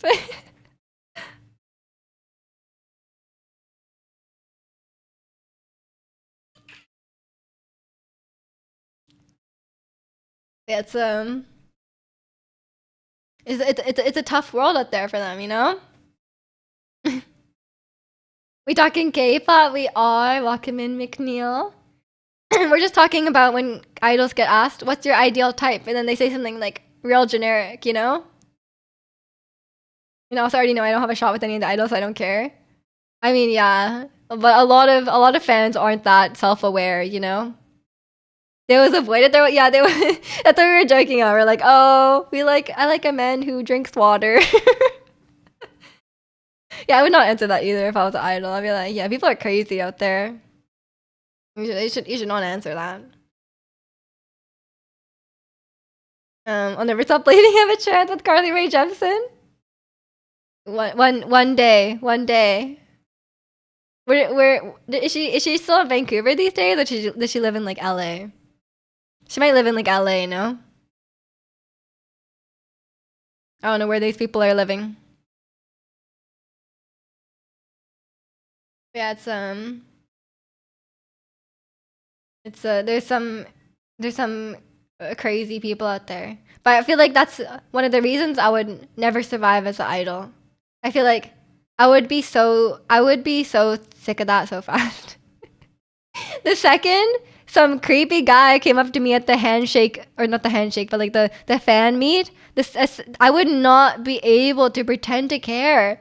Like I would not be able to entertain them. I would just immediately be like, I would say something. It would not be good. It would not be good. I would be fired. I'd be fired very quickly. They would demand I would be forced to publicly apologize, but I wouldn't mean it. That's why streaming is much better, because you get people like that and you could just ban them, you know? You could just ban them. I do appreciate the club people that don't make it weird. Yeah, they don't always have the freedom to do that though. That's the thing.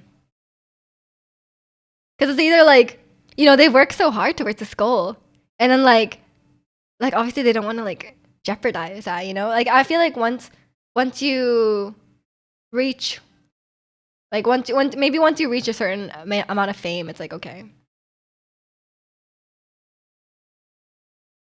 One of the group plays like is called T1419, and they changed the name to TFN. I mean, T1419 is a bit of a mouthful. You're being creepy, you kind of deserve whatever Miju's reaction is. Thank you. Can you ban a chatter to show us how that works? Sure. Can we use you as a... No, I banned someone earlier. I like to be famous just to troll interviewers and fans. I like when people like respond like, you know, like if they get asked like a rude question or like a weird question, I like when they get called out. Cuz they kind of deserve it. It's I mean, I feel like we already get enough of that on maybe I would be okay as an idol though. I'm like desensitized, you know? I've been streaming for a while. I'm like desensitized to some weird comments and stuff. Maybe like, but then I guess I can't ban them. I just have to like, I just have to pretend it's good, you know? Like I can't do that. I'm a terrible liar. I'm a really bad liar. Justice is rewarding. Exactly. I just have to call people out, you know? I kind of reached the point. You played Among Us, yeah. It doesn't work out well for me. I should just be honest. Superheroes. I mean, they probably do like justice. That's true.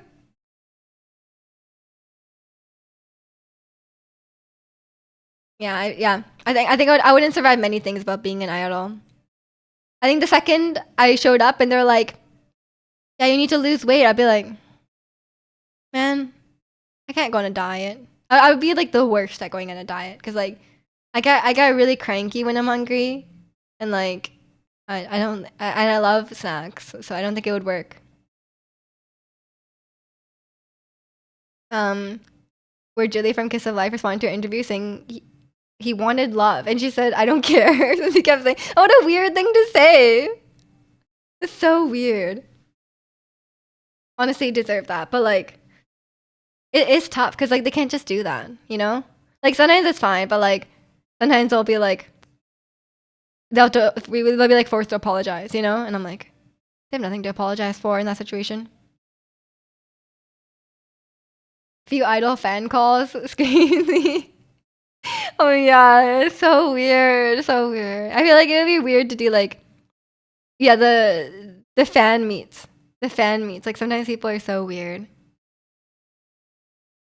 I go through so much outside of fan stuff already. Yeah, I don't think it's worth it. You know,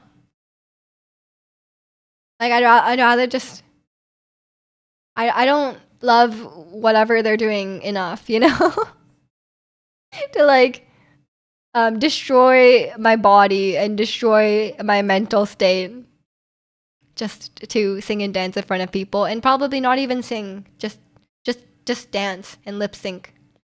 It's and look, take pictures. I don't want to do that. And welcome in soap, thank you. I appreciate it. I'm growing it up. Right, look, it's gotten a lot longer. Do you find we're giving it a phone till like 2 years into the career, which may have been good because idols are so scrutinized, especially with how wide the internet is? Yeah, that's a good idea. That's a good idea. And also deal with parasocial creeps. I know. I feel like I've only had like a few instances of that as a streamer, you know. But like I feel like with an idol, it'd be like hundreds and hundreds and thousands of people. I feel like that's too much. I want to sing and dance in front of people, even if it doesn't destroy my body. Fair enough. But imagine like, yeah, I don't think I could diet. You know, like I feel like that's that's a bit tough. You know, they're like you have to lose 5 pounds by next week. I'd be like, well, I'm gonna go home. I'm gonna go to Canada. Goodbye. Their diets are insane. Yeah, I cannot do that. And I think it's just like the standards set on them are very unreasonable, especially by fans. Like, um, some of the stuff they have to apologize for, some of the stuff they get scandalized for, and like the way they have to behave. It's just like, come on. They're already so skinny talking about losing weight. I know. It's like they're all like, it's like, oh, like oh, you're a bit too fat right now, and they're like at the high end of underweight. Like they're like they're like almost in the healthy range of weight. So they're like, yeah, you can't have that. Can't be having that. Dash bun was added to Pogo today. Speaking of diet. Yeah, delicious dash bun. Yeah, I should probably go have lunch. Speaking of dieting, I'm hungry. I made jjajangmyeon. I made jjajangmyeon yesterday. Not Angel with the seafood diet again. Angel, we've heard it. Some of the companies used to have an award for the trainee who lost the most weight each month. Oh, that's so disgusting. Yeah, I don't think I can support. There's so many fun things about K-pop, but there's so many like awful things, and the industry is so messed up. And I think we're all like aware of it, but like it is kind of tough, you know.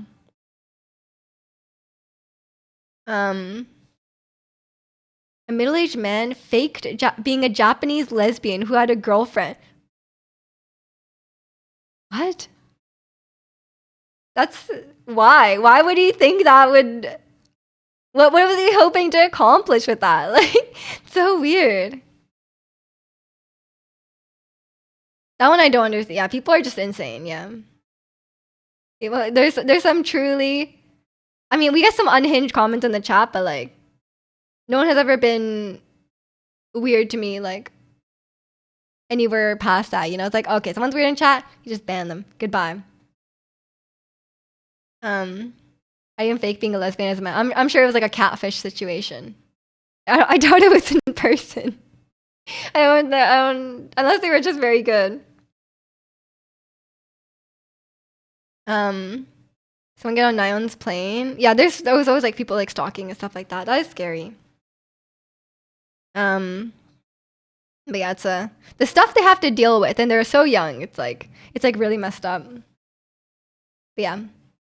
Okay. I think I'll leave it here for today on that note. On that really upbeat note. Let's leave it here for today, and hopefully we'll talk again tomorrow. Hopefully about some. I mean, we talk about a lot of things. I think it's fine. Yeah, don't get stalked, everyone. And don't stalk others. That's my moral of the story. But yeah, I'll be streaming again tomorrow at 9 a.m. Pacific, as I did today. Join the Discord if you haven't already. And yeah, take care, everyone. I'll see you all tomorrow. Bye.